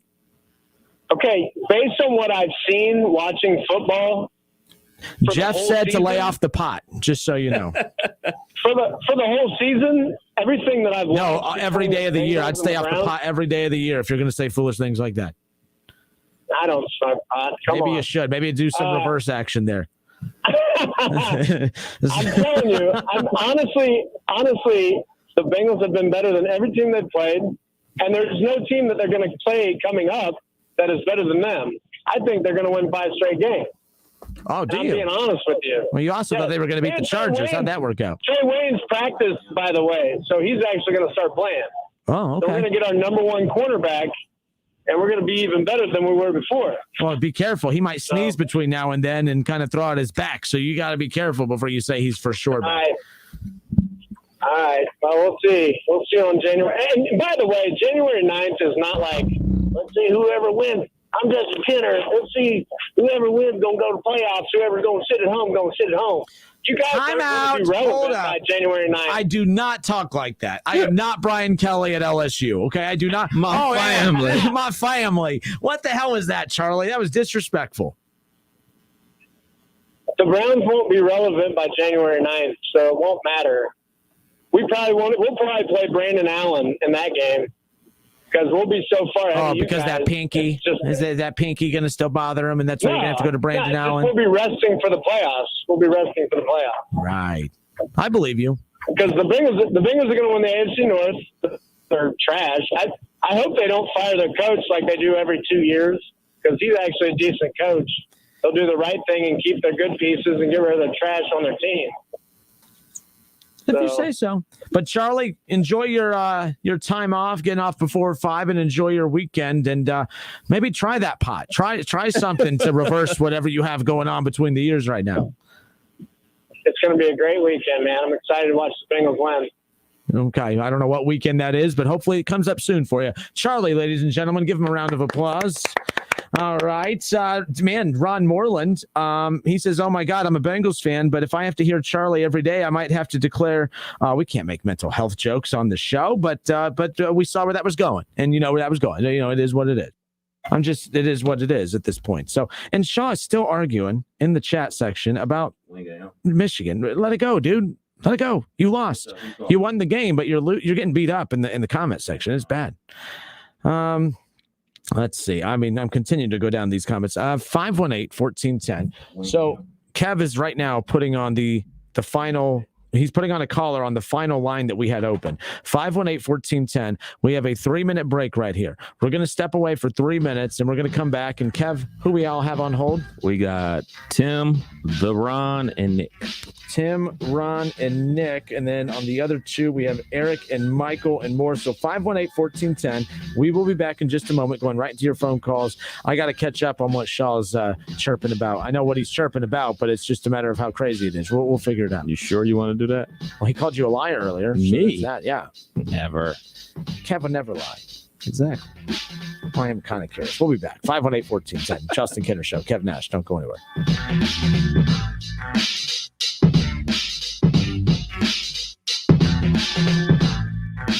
Merry Christmas. It's the Justin Kinner Show with Kev Nash, right here on ESPN 1410 Wing AM. ESPN 1410 Wing AM weather. This afternoon will be cloudy with showers, a high near 56. Tonight will also be cloudy with showers and possibly a thunderstorm, a low near 53. And tomorrow will be cloudy with showers, a high near 62. I am Pete Spivak for 1410 ESPN Radio. Napa know-how. Right now, a 5-quart jug of Napa full synthetic motor oil is only $19.99. It's the hottest deal of the year for the coldest time of the year. So if you're in your car right now, there's no need to turn on the heat. I'm about to read this sizzler again. That's Napa full synthetic for a hot $19.99. Quality parts, helpful people. That's Napa know-how. Napa know-how. At participating locations does not include taxes and fees. Advertised sale price not available in some states. Offer ends 12/31/21. When you needed your mom, she was always there with the Vicks Vapor Rub. She used that soothing scent to calm you. And her mom used it to calm her. And her mom, well, you get the idea. Vicks Vapor Rub's always been there. It always made you feel better. And today, it still does.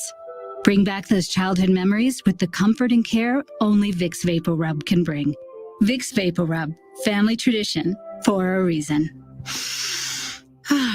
We've lost so many people to COVID. So many moms and dads, favorite uncles, older sisters, and best friends. But vaccines can help prevent serious illness and death from COVID in more than 9 out of 10 cases. So now almost all COVID deaths are preventable, and so are the broken hearts they leave behind. We can do this. Find COVID vaccines near you at vaccines.gov. That's vaccines.gov. Paid for by the U.S. Department of Health and Human Services. Germain Honda, Beaver Creek is your local Honda dealer. For a limited time, get 0% financing on the 21 Passport, the 22 Pilot, and HRV, or 1.9% for 48 months on the 22 Odyssey. Lease a 22 HRV Sport for as little as $229 a month, or a CRV Hybrid EX for as little as $279 a month. See me, Sales Manager Jason High, for all the details. We are located on Route 35, just east of 675 between Xenia and Beaver Creek. Germain Honda, Beaver Creek, the right car, the right price, the right way. I hope to see you soon. This ad for Hellsberg Diamonds has been specifically written for those who'd rather think about football than engagement rings. When free agency starts, your team wants to get the best players they can without spending too much. If your team is you and the players are engagement rings, then your best bet in free agency is shopping at Hellsberg Diamonds, where you know you'll get the highest quality diamonds at prices that keep you from going over the salary cap. Visit your local Hellsberg store and ask about our price match guarantee, or check us out at hellsberg.com. You deserve the peace of mind that comes with affordable health insurance. Get Covered Ohio can help at no charge. Financial assistance is available and coverage is more affordable than ever. Some health insurance plans are as low as $10 or less a month. Don't wait. Open enrollment ends January 15th. Make your free appointment today by calling 833-628-4467 or visit getcoveredohio.org. This message is supported by the U.S. Department of Health and Human Services, but does not necessarily represent the official views of the U.S. government. Sponsored by the Ohio Association of Food Banks, aired by the OAB and the station. At the American Lung Association, we're fighting for a day when we can all breathe easier. We're fighting for clear skies over every city and healthy lungs throughout the country. We're fighting to free millions of Americans from the addictive grip of tobacco and the devastating effects of lung disease. The American Lung Association isn't just fighting for air, we're fighting for all the things that make it worth breathing, and we can use your help. See what you can do at fightingforair.org. Confession. I just started my holiday shopping. Luckily, Kohl's was here to help save the day. I got 15% off toys for my kids, 30% off a Ninja air fryer for my sister, and 40% off jammies for your families for my family. You can even get 15% off or 15, 20, or 30% off with a Kohl's card and earn Kohl's Cash. So I guess you could say my holiday procrastination paid off. Select styles ends December 19th. Toys, coupons do not apply. Some exclusions apply. See store or Kohl's.com for details. This is CBS News business analyst Jill Schlesinger. Do you want to be a hero for the holidays? How about getting your loved one a new iPhone? That's right. Pure Talk has iPhone 12 starting at just $479 through the end of the year. And sure, they have 13s too. Switch to Pure Talk. Great nationwide 5G coverage. Yes, the same coverage as the big guys, but the average family saves over $800 a year. Now that's just smart. There's no need to overpay for Verizon, AT&T, or T-Mobile. Plus, with Pure Talk's 30-day risk-free guarantee, you've got nothing to lose. Unlimited talk, text, and 6 gigs of data is just $30 a month. And like I said, the iPhone 12, just $479. From your cell phone, dial pound 250 and say Jill50, and you'll save an additional 50% off your first month. Plus, save on a new phone. That's pound 250, say Jill50. Pure Talk is simply smarter wireless. Some restrictions apply. See site for details. At Napa, when it comes to serving you, their motor never quits. From next day delivery and curbside pickup to getting involved with local communities, that's Napa know-how.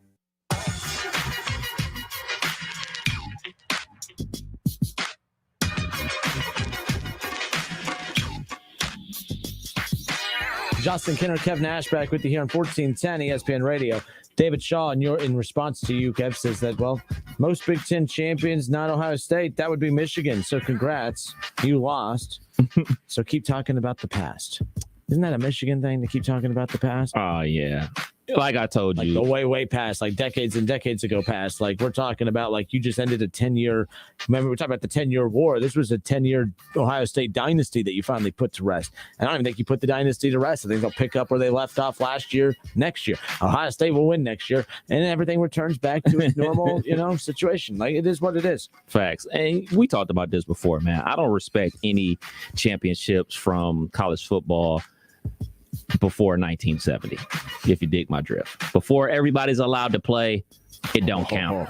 I'm just saying, like now, if we go back and count 1970 and Michigan has more Big Ten championships than Ohio State, it's all good. It is what it is. But that goes for everything. Like, how Alabama claims all these mystery national championships before 1970. Not in my book. Everybody's not allowed to play, just like in baseball as well. Anything before integration, don't count. And believe it or not, Shaw, Michigan has been allowed to compete in the playoffs since it started. It's not our fault that it took you 7-8 years before you finally decided to. So I'm just saying. But, man, he's just going out. He's arguing with everybody. He fired up, man. Fired up. But, a real Michigan fan will go to the game. And a real Michigan fan, he would call in to defend himself. Lines are open. Well, they're full right now. But, Shaw, the next line open is yours, 518-1410. All right, let's go to Tim. Tim, kick us off, man. How are you? Hey, good. Hey, Kevin, that's a good point. But what I'd say baseball, man, in the 60s. Baseball in the 60s had the best professional athletes, black, white, Hispanic.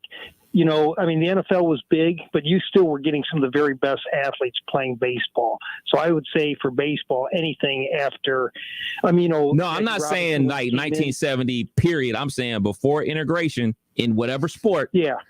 If you ain't got whatever championships you got before integration, it don't count. I agree. But I'm also saying baseball as a sport, just because you were also getting, you know, we got a lot of the best athletes playing basketball and football now. Back in the 60s, man, I mean, they're great basketball players, they're great football players, but, you know, you had the best of the best, I think, in 60s baseball. So, I mean, if you had a title or did anything in 1960s baseball, that means a lot to me. Hey, and something else, Kev, your Steelers last night. Was Ben Roethlisberger, was he the one running the offense the second half? Who's your offensive coordinator? At what point does he let go? And Ben was running things, and that's when they moved the ball up and down the field. That seems to always be the mystery. I know Ben calls the plays at the line of scrimmage when they're going hurry up, and I know like yesterday they had to go hurry up a lot because they were losing. They were down 29-0 at like 4 minutes left in the third quarter. So I assume that that's what they were doing. He was calling his own plays at the line of scrimmage, everything like that, and they were adjusting on the sidelines and everything like that. But yeah, that may be true, but that's not real. I'm a Steeler fan. I am a Pittsburgh Steeler fan through and through, and I'm a big Ben Roethlisberger fan. Now, if they were able to pull off the miracle comeback yesterday, I would have been screaming, cheering just like everybody else. But the style of defense that Minnesota was playing wasn't the same way they were playing in the first half. Like, it was basically keep everything in front of you and burn clock as opposed to attacking. Now, if they continue to attack the offensive line. Roethlisberger's a smart enough guy. He's a seasoned, big-time pro, man. I think he can see things. I think some of these veteran quarterbacks know more than these coordinators. I really do. And I think sometimes you got to maybe give, you know, and I don't know what the situation is there in Pittsburgh, but I'm just watching that game. I thought, hey, they put it in his hands completely, it seemed, and they were getting somewhere. I know the defense had something to do with it, but I think Ben and some of these other guys are smart enough, put it in their hands sooner. At least test things out some more. And the last thing, I did think that the previous caller, what was his name, Charlie? Mm-hmm. I thought I laughed at his joke. I laughed about the Oh, come on. I hope he's not listening. I can't afford to have him hear that. Tell him, Tim. But Justin, I laughed at your thing too with Brian Kelly. That was a great one also. My so you guys family. had a great show. Hey, I'm calling in, Justin, before the Packers play the Browns, and I'm going to give you some insight on how the Browns would have a chance. I don't think there's any way they're going to beat the Packers, but if they have a chance to beat the Packers, I'm going to call in that week and tell you how they have to do it. Talk to you guys later. That sounds like a plan. Tim, you have a great weekend. Thanks. Later, Tim. Laughing at Charlie's jokes. You don't laugh at Charlie's jokes. Holy moly. It's the Justin Kinner Show with Kev Nash, presented by Orion Sports Medicine, Tim's Bar and Grill on Brown Street, and Brad Mays with Home Experts Realty. Appreciate all of our sponsors right here on the Justin Kinner Show with Kev Nash. But 518-1410. Let's go to, we got Nick. Nick, how are you, sir? Welcome. Nick, you there? All right, 518-1410. We got Ron. Is this the Ron or just Ron? Not that there's anything wrong with being just Ron. In fact, usually just Ron is better than the Ron. Who are we talking to? The Nature Boy. So Ric Flair? Anyway. Oh, the Ron. Yep.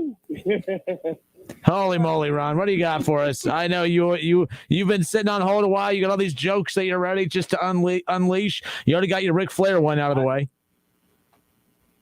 Ready just to give you a handful. But anyway, I just wanted to get your pick on your All-Star Super Bowl roster, beginning of the season. The Browns are AFC favorites. What happened? You want to explain that? Hey, let me ask you something.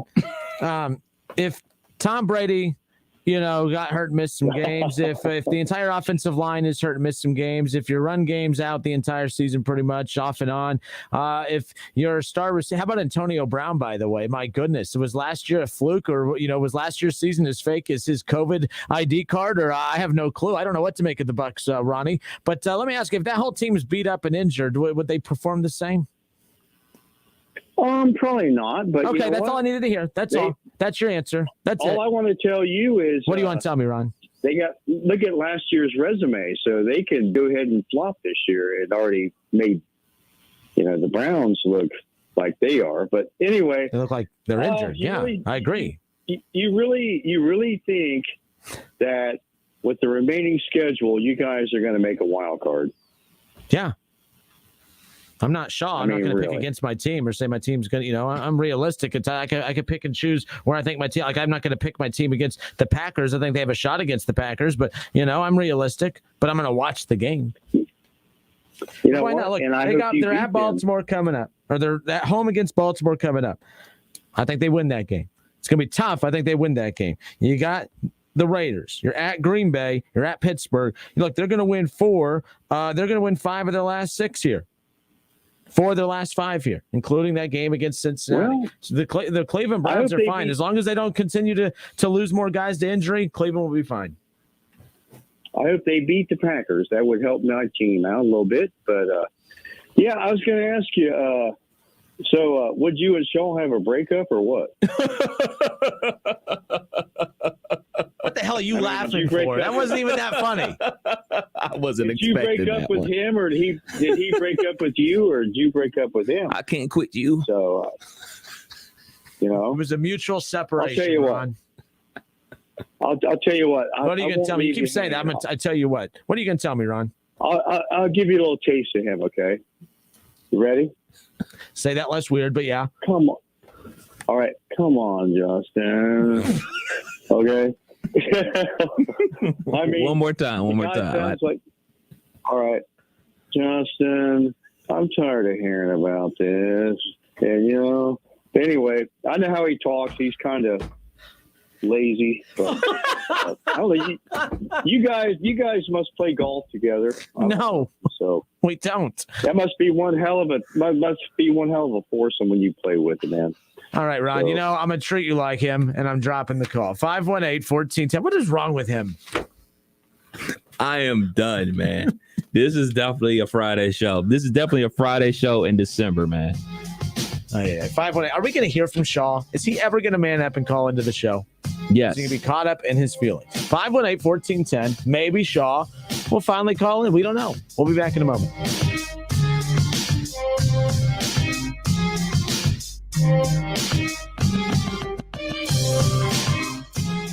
The Justin Kinner Show with Kev Nash. Presented by Brad Mays with Home Experts Realty. Weekdays at 3 p.m. on 1410 ESPN Radio. Hello, it's John Kozik, founder and president of TurboTrack Realty, and I buy houses as is fast for cash. Call me today for an all-cash offer on any of your properties, and we can close within days at 614-470-2000, 614-470-2000. Do you own a property that's outdated and needs thousands of dollars in repairs? Great, I'll buy it. Give us a call today for an all-cash offer at 614-470-2000, 614-470-2000. Would it be convenient for you if you could simply take what you wanted and leave the rest behind? Great, I'll buy it. I buy all types of real estate completely as is. I buy vacant properties, inherited homes, divorce situations, death in the family, apartment buildings, rental portfolios. I even buy my tenant won't pay me the rent houses. Call TurboTrack Realty today for an all-cash offer and speak with one of our friendly staff members at 614-470-2000, 614-470-2000. At Napa, when it comes to serving you, their motor never quits. From next day delivery and curbside pickup to getting involved with local communities, that's Napa know-how. Are you one of the millions of homeowners who haven't refinanced yet? If so, I'm here to tell you it's not too late. Hi, I'm Wesley Hogan with Westland Financial. Although the lowest rates may be in our rearview mirror, as the economy recovers from the biggest economic shock of our lifetime, rates still remain near historic lows. In fact, with the dramatic increase in home values, this may be the perfect time to put that new home equity to work. Take advantage of our cash out refi program and pay off high rate credit cards, car loans, or other high interest rate debt. Or finally make those home improvements you put on hold for so long. Best of all, we can do this with no closing costs. That's right. Whether it's a conventional, FHA, or VA loan, we'll pay for your title, settlement, lender, and recording fees. So call Westland at 888-455-3669. That's 888-455-3669. It's the biggest no-brainer in the history of mankind. 888-455-3669. Paid for by Westland Financial. NMLS number 3304. Not all loans apply. Equal housing lender. Take home Frickers Holiday Feast. Frickin' yum, yum, yum, yum. Our gift cards always please. Frickin' yum, yum, yum, yum. Take home 4 pounds of frickin' chicken chunks for only $29.99, carry out only. Buy a $25 Frickers gift card and you'll get 5 frickin' bonus bucks free. The ho, ho, ho! For fun, food, sports, and spirits, Frickers. Frickin' yum, yum. When you needed your mom, she was always there with the Vicks Vapor Rub. She used that soothing scent to calm you. And her mom used it to calm her. And her mom, well, you get the idea. Vicks Vapor Rub's always been there. It always made you feel better. And today, it still does. Bring back those childhood memories with the comfort and care only Vicks Vapor Rub can bring. Vicks Vapor Rub, family tradition for a reason. At Napa, we keep things moving. If it has wheels and an engine, we help keep it on the road. And if it's on the road, we have parts for it. And if you need a part, you can get it fast, like same-day pickup or next-day delivery fast. At Napa, when we're not thinking about cars, we're thinking about the people who drive them. Because when it comes to serving you and our community, our motor never quits. That's Napa know-how. Same-day pickup and next-day delivery available at participating stores and on in-stock items only. Attention Class A CDL drivers. Looking to be more than just a number? Yoel Transportation in Dayton is looking for drivers with at least 1.5 years experience. Yoel has open positions for no-tarp flatbed drivers and no-touch regional or local van drivers. Yoel is ELD compliant and offers 401k with match, medical, dental, vision, holiday pay, vacation, safety bonuses, and now has a rider policy. Call Rick or Joe at 937-294-5933 and ask about the $5,000 sign-on bonus today. Some people think fall is the best time of the year. It may also be a great time to consider getting vaccinated against COVID-19. Brought to you by BioNTech and Pfizer. Whether you're at home, at work, or in your car, tune in to ESPN 1410 Wing AM or stream us live at wingam.com.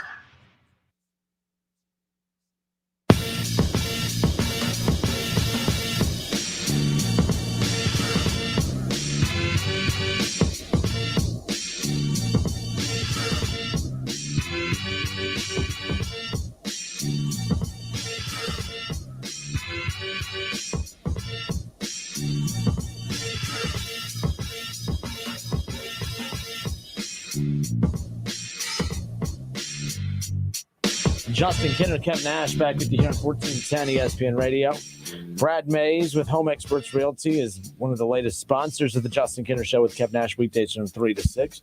Brad is actually our realtor. My fiance and I, we're going to be closing here relatively soon. We got the final clearance last night that we're just waiting for the green light to officially close, but we've gone through all the hard stuff. Now we just have, just a couple pieces of paper to sign, and then the house is ours, right? Isn't that how it works? Just a couple pieces of paper, not very much, just one signature, and then boom, the house is ours, right? That's how it works. About the size of a phone book. Because you know what, I had did that when we bought our first house and everything like that, and then recently we refinanced our house and we had to re-sign all that paperwork again. And you start signing it the way you would actually sign your name, but probably by say 30 minutes into it, my signature just went scribble scrabble. Like, y'all know who I am, man. Let's get this over with. It's a tedious process, but it's all worth it. Once you get the house, you get everything moved in, you get settled, have a place of your own. definitely a proud accomplishment for yourself, man. But yeah, Brad Mays, Home Experts Realty. Give him a call, 937-572-7425. Brad Mays with Home Experts Realty did a kick-ass job with us. Again, it's the first time we've ever bought a home. We had so many questions. We were annoying. I felt like we were annoying the hell out of him. Answers every text, answers every call, takes you on every single visit you need. Now you're probably saying, well, that's his job. Hey, if a couple times we called him, I would have pretended to be asleep. Like, guys, that's house number 4 today. What are you guys doing? No, he would literally helped us every step of the way. So Brad Mays with Home Experts Realty, give him a call today. One more time, 572-7425. All right, Justin Kinner, Kev Nash with you here on a Friday. And before the break, we were talking. I have no clue. I have no idea. This is a typical Friday show. We crack the mic, we just start blabbing, and we just kind of let the callers in the show go from there. So really no set topic today. Anything on your mind, 518-1410. We have Jerome waiting on hold. Jerome, welcome, sir. How are you? Man, I'm good. You guys are comic relief for real on a Friday. I'm going to tell you that for real. I've been called a lot worse, so that's a good thing. That Kev balances it out, man. It's all Kev. So check this out, man. I'm in the car. I'm always complaining about my Cowboys going 8-8, right? It's just been an 8-8. That's just them. With I call him the clapper coach, Jason Garrett. He's always clapping about mediocrity, so we call him the clapper. I'm looking up at talking about how great we are, this, that, and the other. You know what my wife leaned over and said to me? She said, "Have you guys made it past 8 wins yet?" I almost cried. Hey, 8-4, man. My wife doesn't know anything about football. And she said, "Have you guys made it past 8 yet?" And I went, "Wow, that's horrible, man." It's funny you bring up my question. Oh, keep going. So here's my question: our running backs are hurt. We all know that if our running game is not going to be as efficient as possible, we in trouble. And now we have to go to Washington and play outdoors without our running game. I don't know what to talk about, man. Where are we at with this? Oh, well, remember, this is what well, let me ask you this. Your thoughts on Dak Prescott. What are they? Because I was in the minority when it came to the Cowboys and Dak Prescott, and I find my Browns are in the same situation, except Dak's a better version of Baker, obviously. But I said Dak's a really good quarterback, but he has a lot of limitations. But we only focus on what he does well, and everyone was so focused on he needs paid. He's so disrespected. This, and this. I said, Jerry Jones, it's not personal with him why he hasn't paid Dak yet. There's just a lot that they're looking at on the table right now, but you paid him. He wanted that much money. He got that much money. And now he's not in a position, Jerome, to talk about, I don't have my running backs. He was paid to be the guy to go out there to lead them to victories one way or another, because the whole reason that people were skeptical about him making that major money was because they talked so much about the importance of, Zeke made Dak Prescott and more than Dak Prescott made Zeke. But I do think it's kind of foolish for me to say that, hey, he doesn't need a run game to be good, but he does need to win them some games in situations like this. I think it's a lot of pressure on Dak to prove he was worth that money this coming up Sunday. And if they want to be a legitimate contender in the NFC, they're going to have to win some games in tight situations. And this is as tight as it gets. Washington's nipping at their heels, and they can cut it to within a game if they beat Dallas on Sunday. This is all true, but I'm going to go back to something that you said, and I want everybody in Dayton to know that I am no way a Browns fan, okay? Just want to let that be clear. But if Baker Mayfield had Amari Cooper, CeeDee Lamb, and Gallup as receivers, I think you're exactly right. He would beat Dak Prescott. He just doesn't have the receiving core that Dallas has on their team. So, hence, he struggles. What happens when Dak Prescott didn't have Amari Cooper and he didn't have CeeDee Lamb? We struggled. Matter of fact, we looked like the Cleveland Browns. So people talk about that all the time. So I agree with you that Dak Prescott should be held a little higher standards than that. But the fact is that we are coming into a game where we're going to need the running game, I think, more than we're going to need the passing game. The weather is not going to be great. So here we are going up against a division foe I don't know, man. No, I hear you, and especially it's one thing if like Zeke's out, and if you have multiple running backs, which the Cowboys do. But the problem is that both of their running backs are out, and that's the scary thing. Is in these types of situations. I mean, you talk about the weather. What is the weather like that day? Is it supposed to be like what it was for Buffalo and New England this past Monday? Because we saw that New England threw the ball 3 times to get and still got a win. That's easier said than done, obviously, in today's style of football. But it's at Washington. You're right. It's a 1 p.m. kickoff. It's going to be interesting to see how that game pans out, especially if the Cowboys can't get any kind of run game generated right there, because Washington's defense is solid. True, I agree. And I'm going to say it's one last thing, man, keep up the comic relief, because it was a rough day at work today, and driving home today was real good to hear you guys, man. Y'all keep it up. Talk to you soon. Hey, appreciate it. Thank you, man. Appreciate it. Yeah, see, not everyone hates me, and everyone loves Kev, but not everyone, is what it is. Now, we can't take all the credit. I mean, Shaw's had to say some pretty ridiculous stuff to set up the comic relief. I mean, we can't just make this all up ourselves. True. We have to have the foolish comments to take. Shaw, if you call in, you could talk to Kev and Kev only. I will not hang up. I will not hang up. 518-1410. Let's hear. I told him yesterday, if he called into the show, I would not talk to him. He's your responsibility, Kev. I'm with it. All right. You're with it? I'm with it. Well, he's on hold. Let's do this. I don't want to talk to him. He annoys me. So he is your responsibility. But my hand is on the drop button. He could be guillotined at any moment. The first foolish thing he says, he gone. And it could be hello. It could be what's up, Kev. It could be anything. Big Ten champs. Go blue. Oh, I hope they beat Georgia. I don't know, because I probably won't watch. You know his greatest hits. Yeah, I got you. All right, he's all yours. He's officially on in 3, 2, 1. Shaw, what's up? What's up, brother? Chilling, man. What's going on? Well, I was going to wish and say congratulations to the other guy sitting in the room on buying a house, but... Did you really just do that? Why did he have to bring me into it? Shaw. Can we get some house emojis in the chat, please? Don't bring me into it. I was not going to have anything to do with this call. So, Shaw, call back. Talk to Kev only. Don't say the other guy. Keep my name out of your mouth. This is between you and Kev. It's not me and buying. I don't want you to congratulate me for buying a house. You don't mean it. I don't need you to talk about me. Call back, Shaw. We will answer it right away, and you will talk to Kevin only. Can you do that?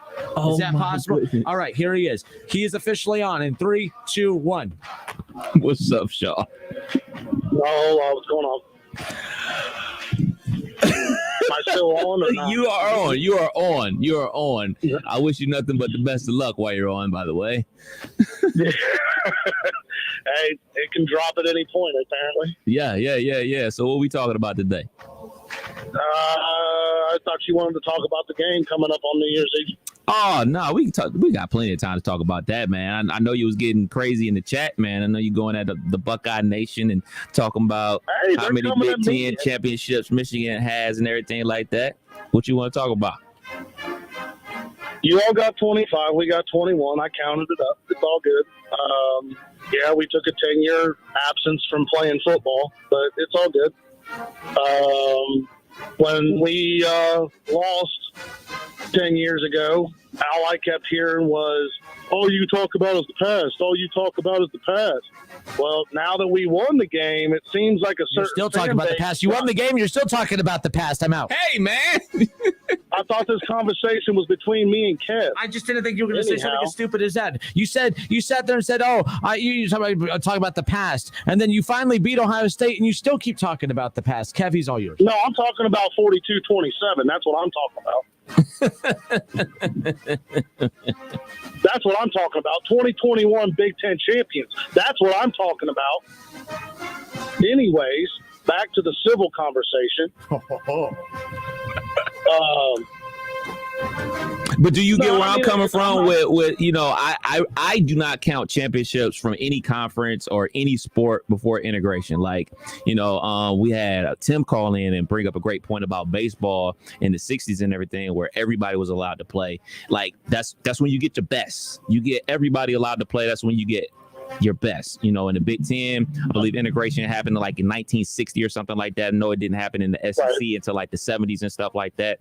So like anything before that, I'm not with. I'm not with the Big Ten championships. Anything before integration, I'm definitely not with national championships before everybody was playing integrated football and everything like that. So that's just where I am. So what's your thoughts? I agree with that. I mean, I'll have to go back and do some research, find out when both Ohio State and Michigan were both playing integrated football. I think Michigan State was the first in the Big Ten, if my memory serves correct from this documentary I saw. But I think that was like correct. In like 1960, maybe 61 or something like that. But that's where I'm at with it. Right, and I completely agree with all that. I want to find out when both schools were integrated, and then we'll go from there. And from my research moving from the 70 moving on, it looks like pretty much it'll probably be dead even either way. So you guys will probably still have the advantage. But I mean, I'll sit here and pound my chest as a Michigan fan all day long. But I have the respect for the team up in Columbus, but I'm not going to sit here and just take a bunch of tail whipping from people that just want to flap their gums on stuff that they don't even know what the hell they're talking about. You don't know what the hell you're talking about. Again, I'm talking to Kev. Anyways, we're back on that again. Kids always ruining an adult conversations. So what's going on with Pittsburgh? You think they're going to draft quarterback this year? No.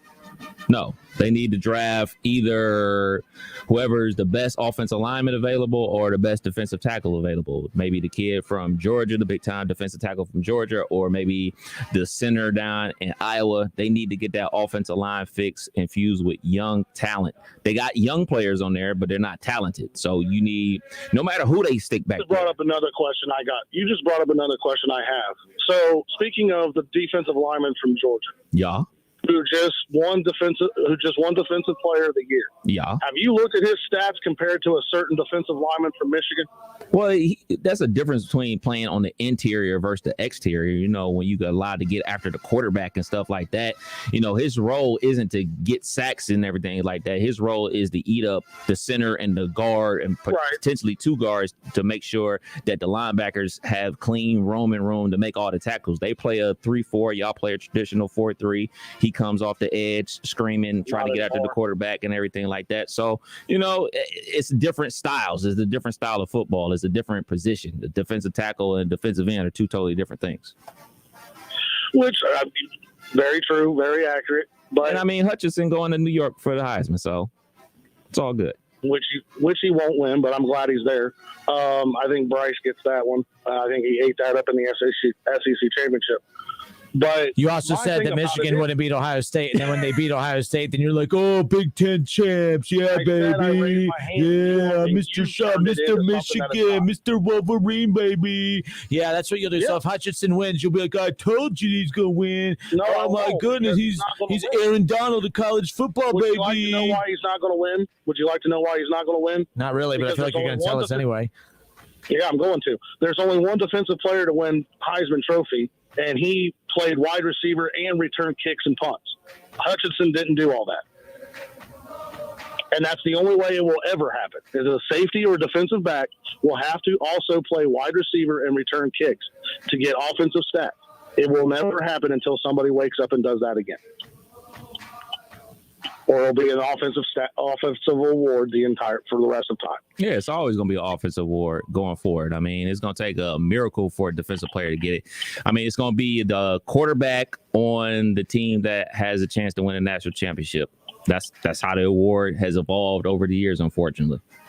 It's not about who's actually the best player. It sounds like you're driving around. Are you heading to Football 101 to learn about football? What are you doing? Where are you heading? He's headed down to the game.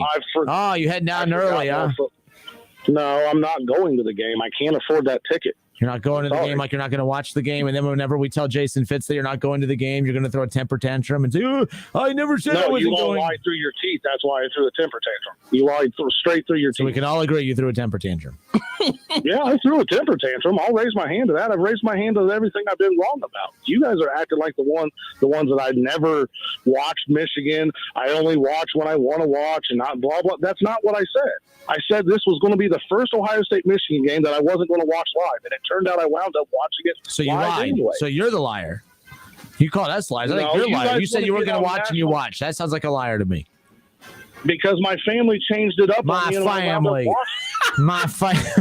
Shaw, have a good weekend, man. I'm trying to give you a way to end this without me hanging up. Have a good weekend. You too, bud. See you later, Shaw. My goodness. My fam. See, he called it. He's a liar. Oh, I'm going to watch the game. Then he watches the game and makes liars out of us. My family. My family. That is hilarious. Holy moly. Well, I tried to stay out of the conversation, but I couldn't. You couldn't. Well, he was chirping too much. He kept saying about how we keep focusing on the past. That's all Michigan fans ever do is focus on the past because they have nothing in the current time to brag about. They finally get something to brag about, and he goes, oh, I remember 10 years ago and blah, blah, blah. I'm like, why are you going back 10 years ago? I actually respect the fact that he's chirping. Pump your chest. But let's not bring up 10 years ago history, the last time you won a football game against the Ohio State. Like, you own us now. You own this game. Just own this game, but stop bringing up past stuff. Like, that doesn't make any dang sense to me. No clue what you're trying to prove as far as that goes. He said what? That's what we're going to talk about next. Top of the 5 o'clock hour coming up, hour number 3. Don't go anywhere. More of the Justin Kinder Show with Kev Nash as we head to the final hour of the show. See, Shaw, I'm a man of my word. You called in and you got to talk to Kev. You only hung up on him once. Well, he had it coming. He had to call me the other guy. Don't bring me into this. This was between you and Kev. Hour 3 next.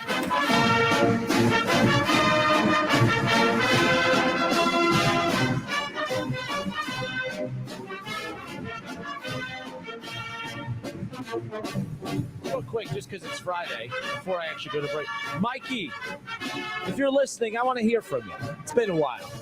We let Shaw on, figures might as well let him on too. Why is that beeping still? What's going on with you? Mikey, 518-1410, give us a call. Haven't heard from you since you called me names last time. I actually curious his thoughts of the Dayton Flyers. 518-1410, hour 3 next.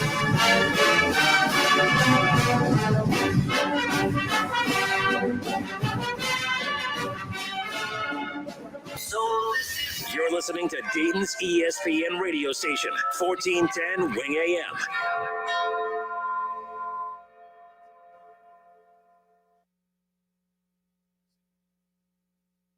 Listen, stream, watch. It's the Justin Kinner Show with Kev Nash, right here on Dayton's ESPN Radio, 1410 Wing AM.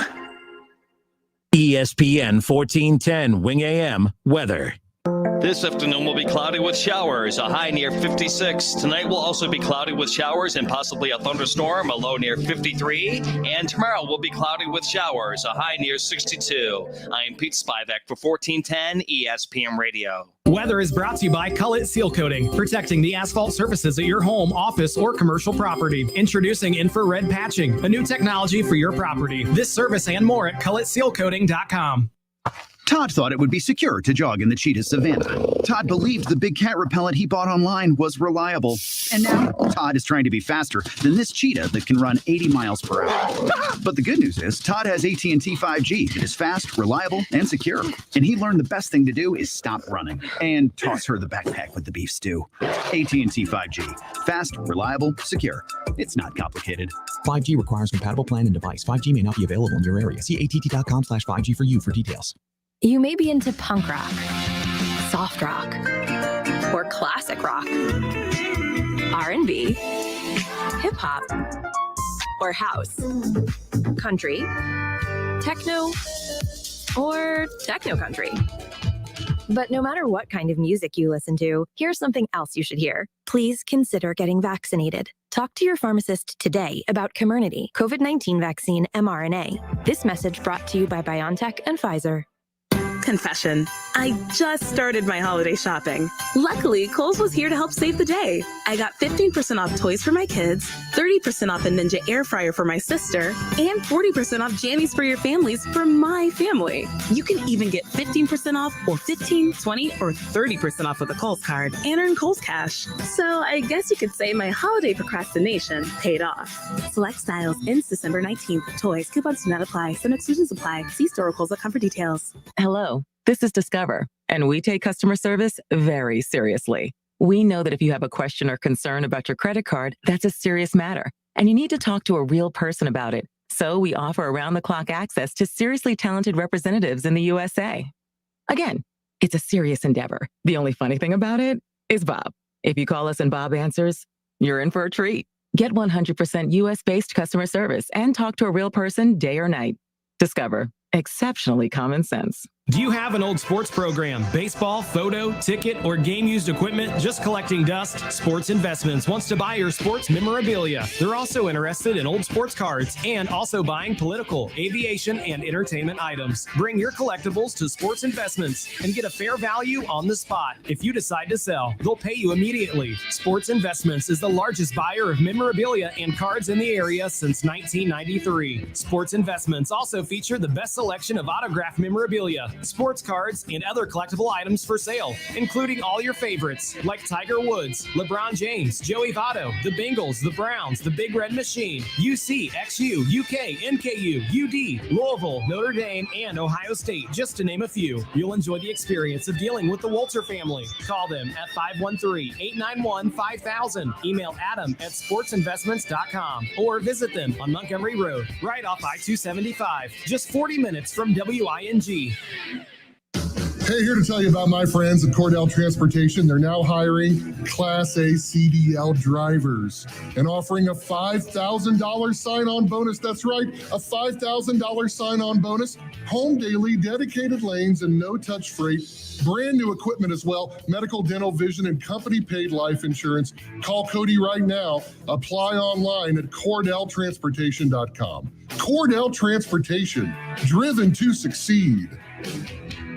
Listen to this station anytime, anywhere on Odyssey. Odyssey is your new audio home for all the music, news, sports, and podcasts that matter to you. Odyssey. That's AUDACY. Some people think fall is the best time of the year. It may also be a great time to consider getting vaccinated against COVID-19. Brought to you by BioNTech and Pfizer. He's a former Buckeyes great and now a college football Hall of Famer. And don't forget about his 13 years of NFL experience playing for the Eagles, Dolphins, Jets, and the New England Patriots. He's Dayton's own Keith Byers. Hang out with him every Monday at noon on the Keith Byers Show, presented by Lee's Famous Recipe Chicken.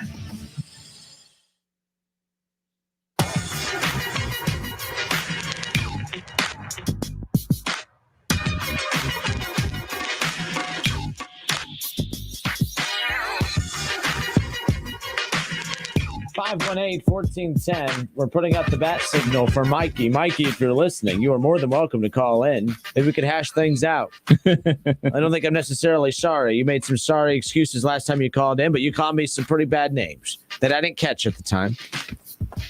We do got to get that soundbite. Oh, yes. So the suggestion from Tim on Facebook, he says, Shaw, Charlie, and Mikey. Shaw and Charlie should be regular Friday features after high school football is over. Well, why did you say Shaw, Charlie, and Mikey? How are you going to leave Mikey out? Mike, I mean, that's like, unless Mikey's like Kyrie Irving and Shaw and Charlie are Kevin Durant and James Harden. But I mean, I don't know. I mean, how are you going to leave the big three apart? The big three. Yeah, the big three. Shaw, Charlie, and Mikey. I mean, who's the Kevin Durant? Who's the James Harden? Yeah, so Shaw, Charlie, and Mikey. Who's Kevin Durant? Who's James Harden? Who's Kyrie Irving? Mikey and Kyrie are the same. They're Charlie is KD. Carries it. Yeah. Shaw is like Harden. He's just goofy. No, he is like Harden. He sidesteps everything. Yeah, he's Harden, and then Mikey is Kyrie because we only hear from him periodically. Yeah, and just like Kyrie, Mikey is in hiding right now. We have no clue where he's at. He hasn't called in a while. He called me a fat butt in more colorful words a few weeks ago, twice. I wish we had that soundbite. I do somewhere, but not loaded into the system. That was yeah. It wasn't one of my best days, but it was one of the best shows. Oh, definitely. Just because of him. Good for him. We went viral. But nope. Nolan Russell says Mikey can never be a feature, ever. Remember, you do this for ratings. Well, don't tell my boss that, otherwise I'll be off the air. Sean Kinner is the new Stephen A. and Skip Bayless. First of all, don't disrespect me by propping up him. No, Shaw is not that. No. By the way, not that this is Molly Curum and Jalen Rose getting a divorce. Drama at the mothership. And I don't know why that annoys me that was worthy of being an article that was released all over. I mean, are they like some kind of like Kardashian couple that people care if they're married or divorced? I just found that very interesting. I'm not touching it. Maybe that maybe that's maybe one was too touchy. I don't know. It's amazing that type of stuff is headline news when the divorce rate is over 50%. Like, that's what happens. Half of people get married, they end up getting a divorce. I don't know why it's fake news. Especially like you'll work with your spouse or you work at the same company as your spouse. Not a good look. Better them than me, though. All right, so we started this new part of the show yesterday called He Said What. Sometimes there are just sound bites or tweets or just content out there where I'm just throughout the day, I'm like, I can't believe that individual actually said that. And this is coming from a guy that says a lot of stupid things weekdays from 3 to 6. And this is interesting. So part of the show moving forward every day, we will do a segment called He Said What, and if it's a she, then it's a She Said What. I wanted to do it, That's What She Said, but that's not really that original. But if we ever do come across a she that says something that crazy, we'll do it, That's What She Said. But for now, it's He Said What. It's the new feature of the show. And every day we'll go around and scour the sports world and find some of the craziest things that some of these folks have said. Let's start with LeVar Ball. Had a chance to meet LeVar Ball when he was in Dayton a few years ago for the Fly Into the Hoop High School Basketball Showcase. This guy is a genius. Yes, I said it. He knows exactly what he's doing, folks. Like, everyone out there talks about this guy as if he is some kind of dummy. He's not a dummy. You guys are the dummies that he plays. He plays you. And I got to see it firsthand, up close and personal. So at Trent Arena for Fly Into the Hoop a couple years ago, we were in the back. Now, he was back to Spire had just beat them down, or Spire had gotten beat down. Like, that was actually his kid's worst game ever. Like, and we got to see it here at Trent. But when LeVar was back there, LeVar was just normal. Hey, how are you? Nice to meet you. Shook your hand, asked about you. Very cool. Like, I was like blown away. Then when we said, okay, hey, we're going to go do an interview or whatever, the cameras came out and there he is. It was LeVar. LeVar went into straight LeVar mode. And like him or love him, the dude is the ultimate brand, I don't want to say brand ambassador, but he pushed that brand. He made that brand something to talk about, whether you like the quality of it or not. By the way, the guy got you to talk about it. We knew about it. You know how many athletes out there try to push their own little line and it just falls flat? Sure, it may not be the most successful brand out there, but it's probably one of the most talked about brands, successful or not. That was him. He talked his kids into the limelight, into the spotlight, right? Like, I'm a big fan of LeVar just because he did it his way. He does it like, I'm a big Pat McAfee fan. Pat McAfee doesn't do anything the way everybody else does it. He does it his way. I love people that way because this industry is always about you got to be you. You got to be genuine. To be successful, you got to be you. And yet all this business is a bunch of people telling you how you're supposed to be. And I hate that. LeVar is constantly being told how he has to be, and he just continues being himself. So LeVar Ball, Kev, I don't know if I agree with him on this one, but this one's pretty dang funny. So LeVar Ball says that LaMelo, remember, plays for Charlotte. Yep. Charlotte's owned by Michael Jordan. LeVar Ball says that LaMelo, he doesn't need advice from Michael Jordan. And he says, when's the last time that guy won a championship. I love it. If anyone else says this, I'm like, this dude's an idiot. But because of who said it, I'm rolling laughing. This is the same guy that said he could beat Michael Jordan one-on-one. And then when you see the video of him trying to play basketball, it's the funniest thing in the world. I don't know why. I'm a big LeVar Ball fan. It's been a while since we've heard the dude, in the spotlight again. And the best way to get in the spotlight, I guess, is to try and question the GOAT. And he's like, when's the last time that guy won a championship?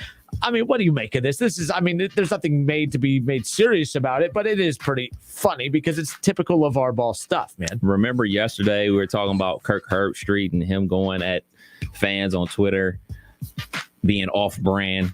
This is 100% on brand for LeVar Ball. I mean, this is what he does. And you know what? In today's society, it does no harm. You think Michael Jordan really cared what he's saying or anything like that? No, Michael Jordan, too busy being Michael Jordan, selling sneakers, owning the NBA franchise and everything like that.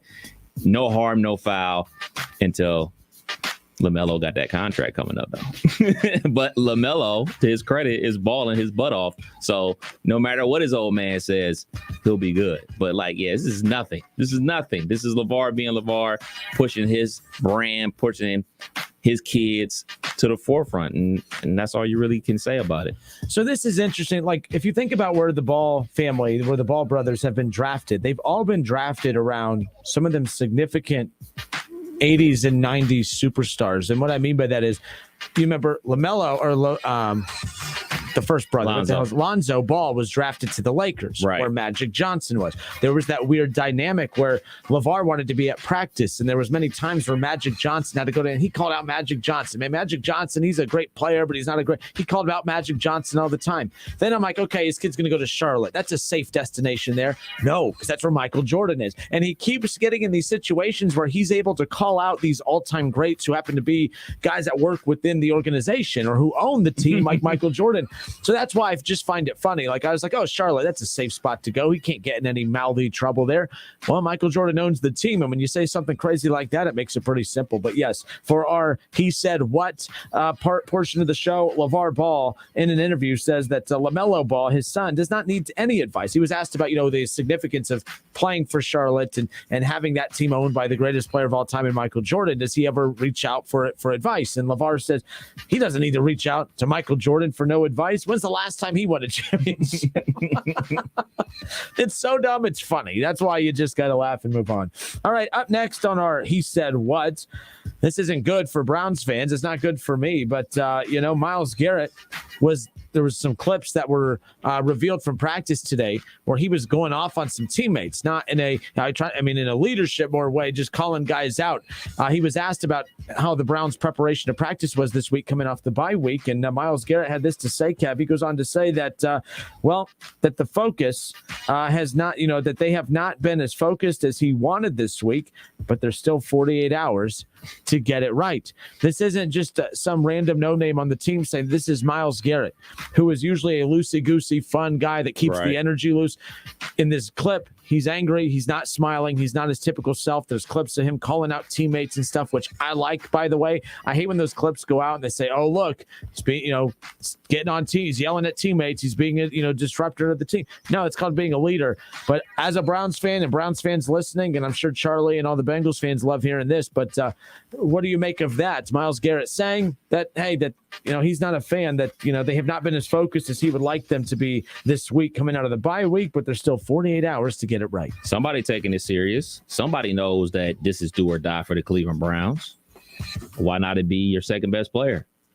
Like, it is what it is. If he needs to throw people under the bus, if that's how people are perceiving it, it is what it is. Like, people need to get their rear end in gear and get ready for a do or die matchup, because if you lose this game, you may mathematically still be in the playoff hunt, but realistically, you're out of it. So if this is what it takes, it is what it is.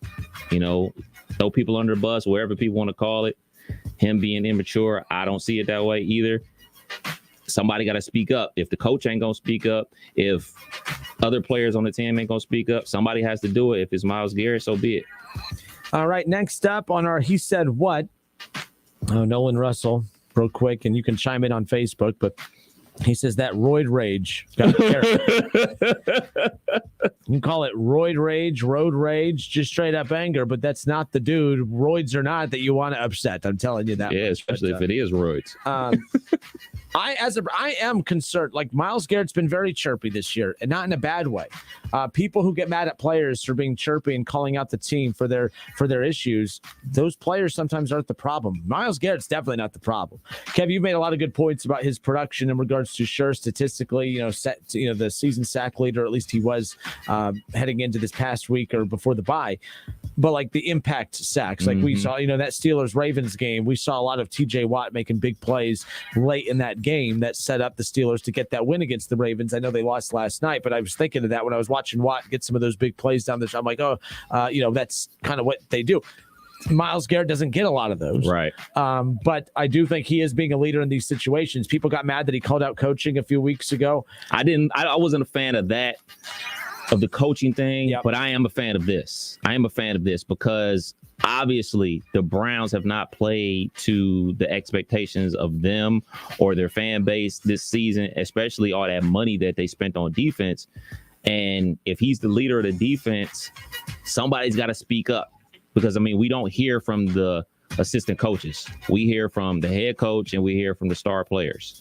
And, yeah, ultimately you want, like, this type of stuff to stay behind closed doors. I'm pretty sure he's spoken up before and some of the same stuff has happened. So this is the next step. You got to go level up. Like, can you say the same thing about coaching, though? What do you mean? I know, I agree with you 1,000,000%. I don't think this is one bad day at practice and he's bitching. Yeah, this can't be. Nobody does that. So I think it's okay, guys. I've got on you. Coach isn't getting on you. He's getting on you. And it ain't working. So it's time for the media to put some pressure on you or whatever. Like that happens. That's not, sometimes the media can hurt you. Sometimes don't act like coaches, players, and organizations don't use it as motivation to like, okay, right, we've tried everything else. And I think it's sad that at this point of the season, it's taking this. I am concerned about this when I saw this today. But with the coaching issues a couple weeks ago, there's been talks about Joe Wood's scheme as the defensive scheme for a long time now. So that's why, to your point, I'm like, well, I think he kind of made some of those complaints about coaching to the media at that time as a last-ditch effort of like, okay, I've voiced my concerns to you privately. We've talked about it in practice, getting these guys on the same page, just not working. Maybe it's a similar situation there. I see why you don't like players calling out coaches. I would probably be, if it was any other team, having a problem with it. That's how I am. But I do think that it's uncharacteristic of him to do this, which is why I don't have a problem with it. It's not like it's a guy that complains about everything. This is the first time I've ever seen him step up and actually call coaches and players out. And I think this team needs that. I love Stefanski.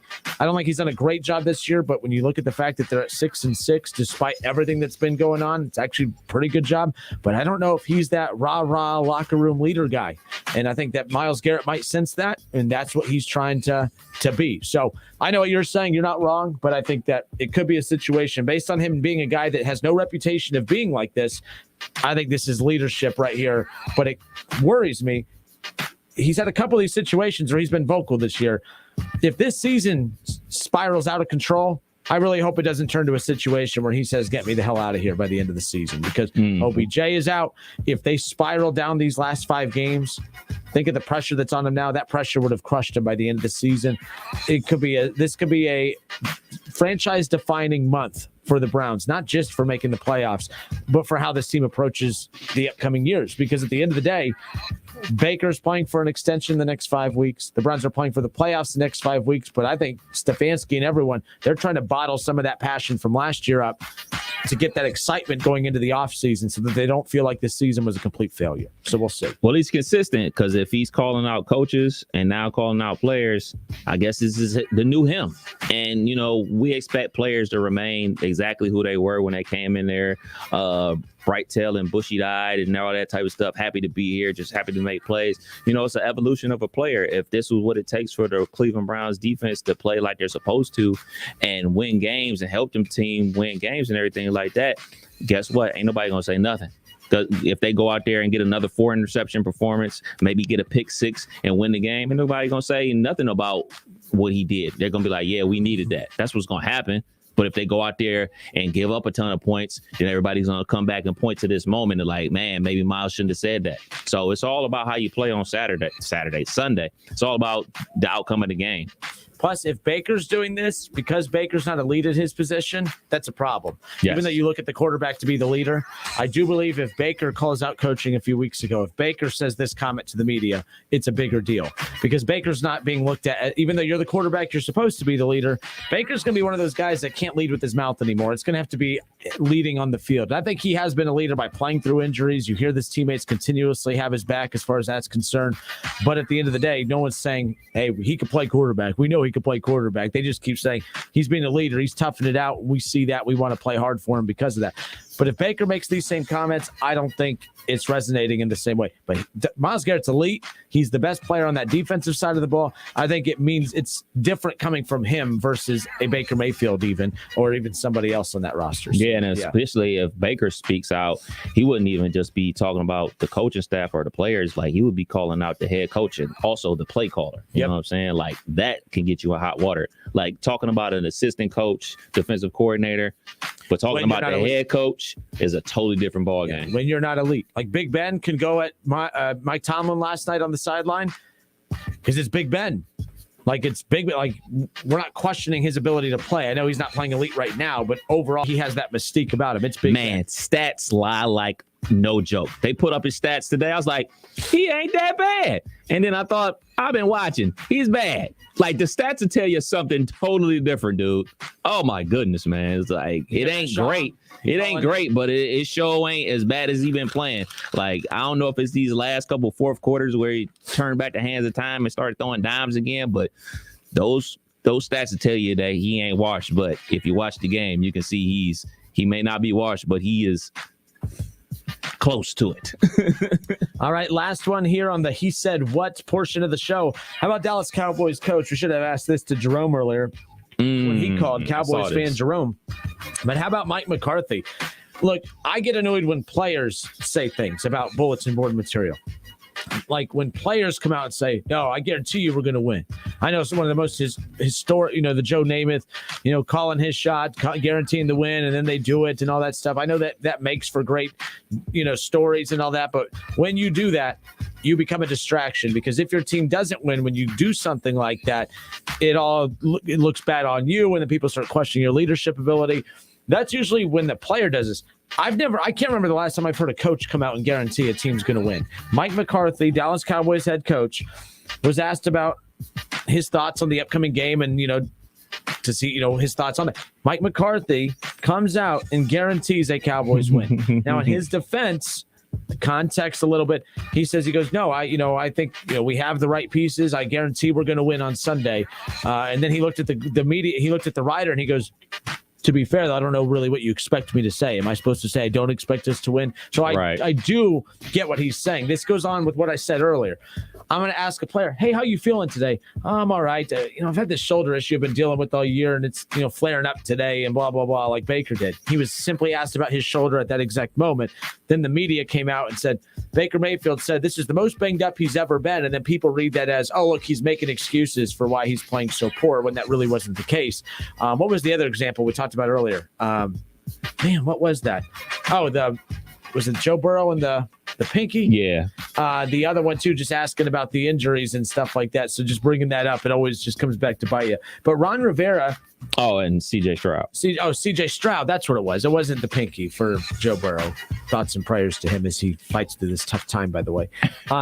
But C.J. Stroud was asked about, hey, there was a report going around that, hey, that, your team had the flu bug. Was there any truth to that? He said, yes, that him and a lot of teammates were battling the flu that week. He wasn't saying, the question wasn't, hey, you guys really struggled against Michigan. Do you think it was because of the flu? And then CJ Stroud says, absolutely. We were all battling the flu, so we weren't at our best against Michigan. No, it was an isolated question about whether or not you have the flu or not. He answered it, and he even countered it with, that's not an excuse why we lost to Michigan, but we were battling the flu that week. He answered an isolated question, and then it turns into this mega excuse headline. Well, that's kind of this with Mike McCarthy. Mm-hmm. Do you like your team's chances to win on Sunday? Well, I guarantee we're going to win on Sunday. What am I supposed to say? Am I going to say that I don't think my team could win? Well, I don't know if my team can win. No matter how you answer that, the headline is going to work against them. So I like that. But when Ron Rivera was asked about that, he said it was a big mistake. He said it was a big mistake. he fired back, and it was just back and forth. And now McCarthy going back at Rivera. It's a very weird situation, but it's the thing that rivalries are made of. I love that Washington and Dallas are playing in a meaningful game here in the month of December. I tell you that much. For sure. Normally a coach says we're preparing to do everything we can to win this game. Like, that's the normal thing that comes out of a coach's mouth when they're put in those type of situations. And you would expect that from a veteran head coach. I mean, this ain't his first rodeo. This ain't his first team he coached. I mean, I think he was with Green Bay as a head coach for like 10 years or something like that. And, guess what? They're going to play on Sunday. It's going to be talked about all weekend going into it. But by the time the game kicks off, ain't nobody going to be thinking about that. So all the bulletin board material, I don't buy it. I never buy into that type of stuff. Like, if you need bulletin board material to get you hyped up for a game, for a division rival, and for the Washington football's sake, like, you need to win this game to continue this hope of making the playoffs. If you need something else, I don't know what to tell you. But some people do. And if the Dallas Cowboys need more motivation to back up their coach, because best believe if the Washington football team wins that, and remember that meme that goes around about Kirk Cousins, how you like that? There's going to be a new version of that for the Washington football team. And everybody's going to be questioning, man, did Dallas really play for their head coach? Does Dallas want Mike McCarthy? They didn't go out there and give everything for him. Like, the storylines write themselves in the NFL. Oh, absolutely. And that is, he said what? That's the newest staple of the show, that every day some of the crazy. By the way, if you guys come across some crazy quotes that you guys come across, I think would be a perfect, piece of that part of the show, tweet it to us at @1KevNash, at 1410 Kinner, or of course you can send it to the Justin Kinner Show Facebook page. But we're always looking for some of those. And ending this part, we're going to head to our Jason Fitz conversation from earlier in the week. But I wanted to end the part of the show with this, Kev. UMass football. I don't think I've ever had a UMass football segment on here, but I hate fake Twitter outrage. I hate when we see things that we know deep down they're not the way that they come across, but we got to pretend to be morally outraged. And I hate social media for that very thing, because when there actually is something to be morally outraged over, it just gets thrown into the pile with everything like this piece of crap that everyone is getting mad at. I'm not talking about an individual here, Kev. I'm just saying UMass football posted, they have the, in their video room, they have a little saying that's painted up on the wall.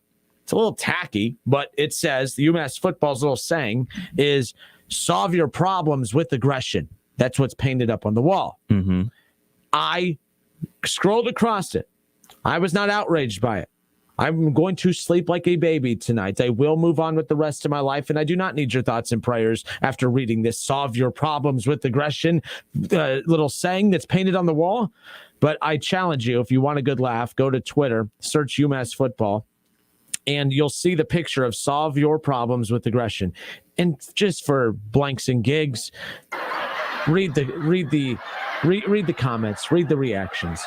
I'm amazed at how you people get through life if something like this bothers you, because, oh yeah, that's a real great message to deliver to the kids, to solve all of your problems with aggression. If I'm at a local Wendy's and they put pickles on my burger and I specifically said no pickles, I'm going to solve my problem with aggression. I'm going to choke that guy. Stop. How stupid do you guys sound right now? Like, why does this bother you?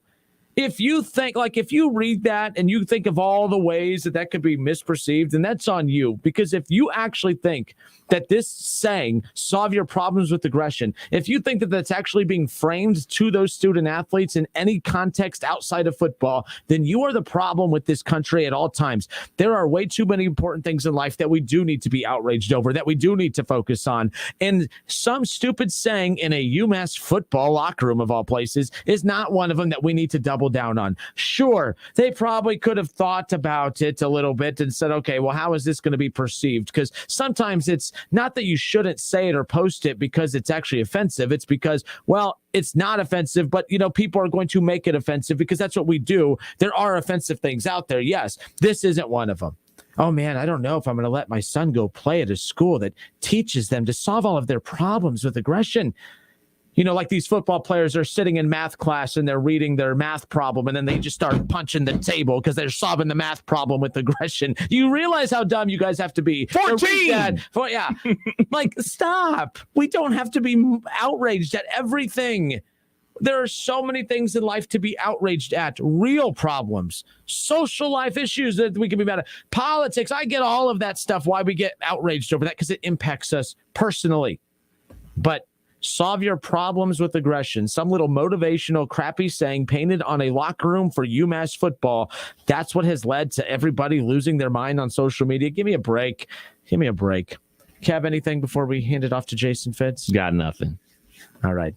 I hope you didn't have a problem with it, and then I just made fun of you, so my bad if that was the case. But no, in all seriousness, I get maybe you shouldn't post it, but I feel like we're so afraid of everything that we do now because it's always going to be taken out of context. This is not being framed to these athletes in a non-football context. Right. So that's why they're talking about the weight room. They talk about at practice. Let's be physical at practice. It's a mindset to be physical on football. Like, people act like football is 7-on-7 nowadays. But in all actuality, even though there's a ton of penalties called on defense, you have to be super physical in this game, not only just at the line of scrimmage, but wide receivers and safeties and things of that nature. It's a mindset when you go between those white lines and play football, and they're trying to instill that into those young men to have that aggressive mindset when they're playing the game.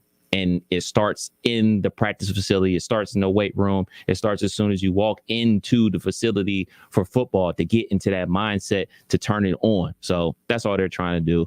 I'm not going to read the comments because, I don't read comments. Well, I'm going to read just one for you guys, just so you have an idea of why I'm annoyed with this. Considering this is from Callan, I have no clue who Callan is. You're welcome, Callan, for saying your name. You said Khaled. Like Callan, DJ Khaled. DJ, it's Callan, Callan. What a horrible name.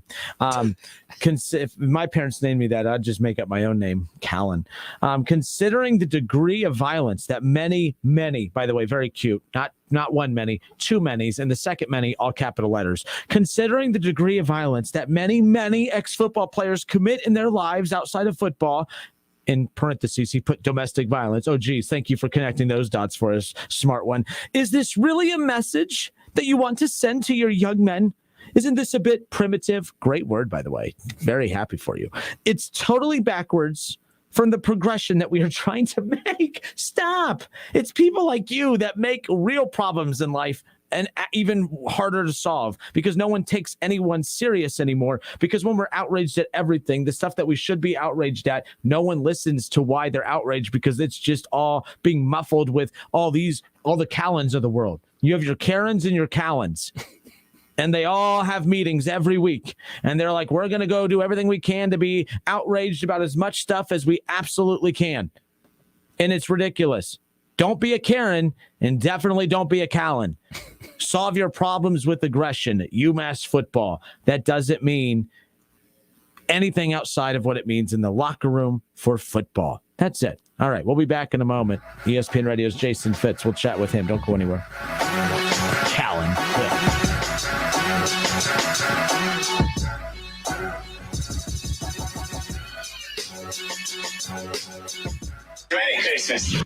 It's the Justin Kinner Show with Kev Nash, right here on ESPN 1410 Wing AM.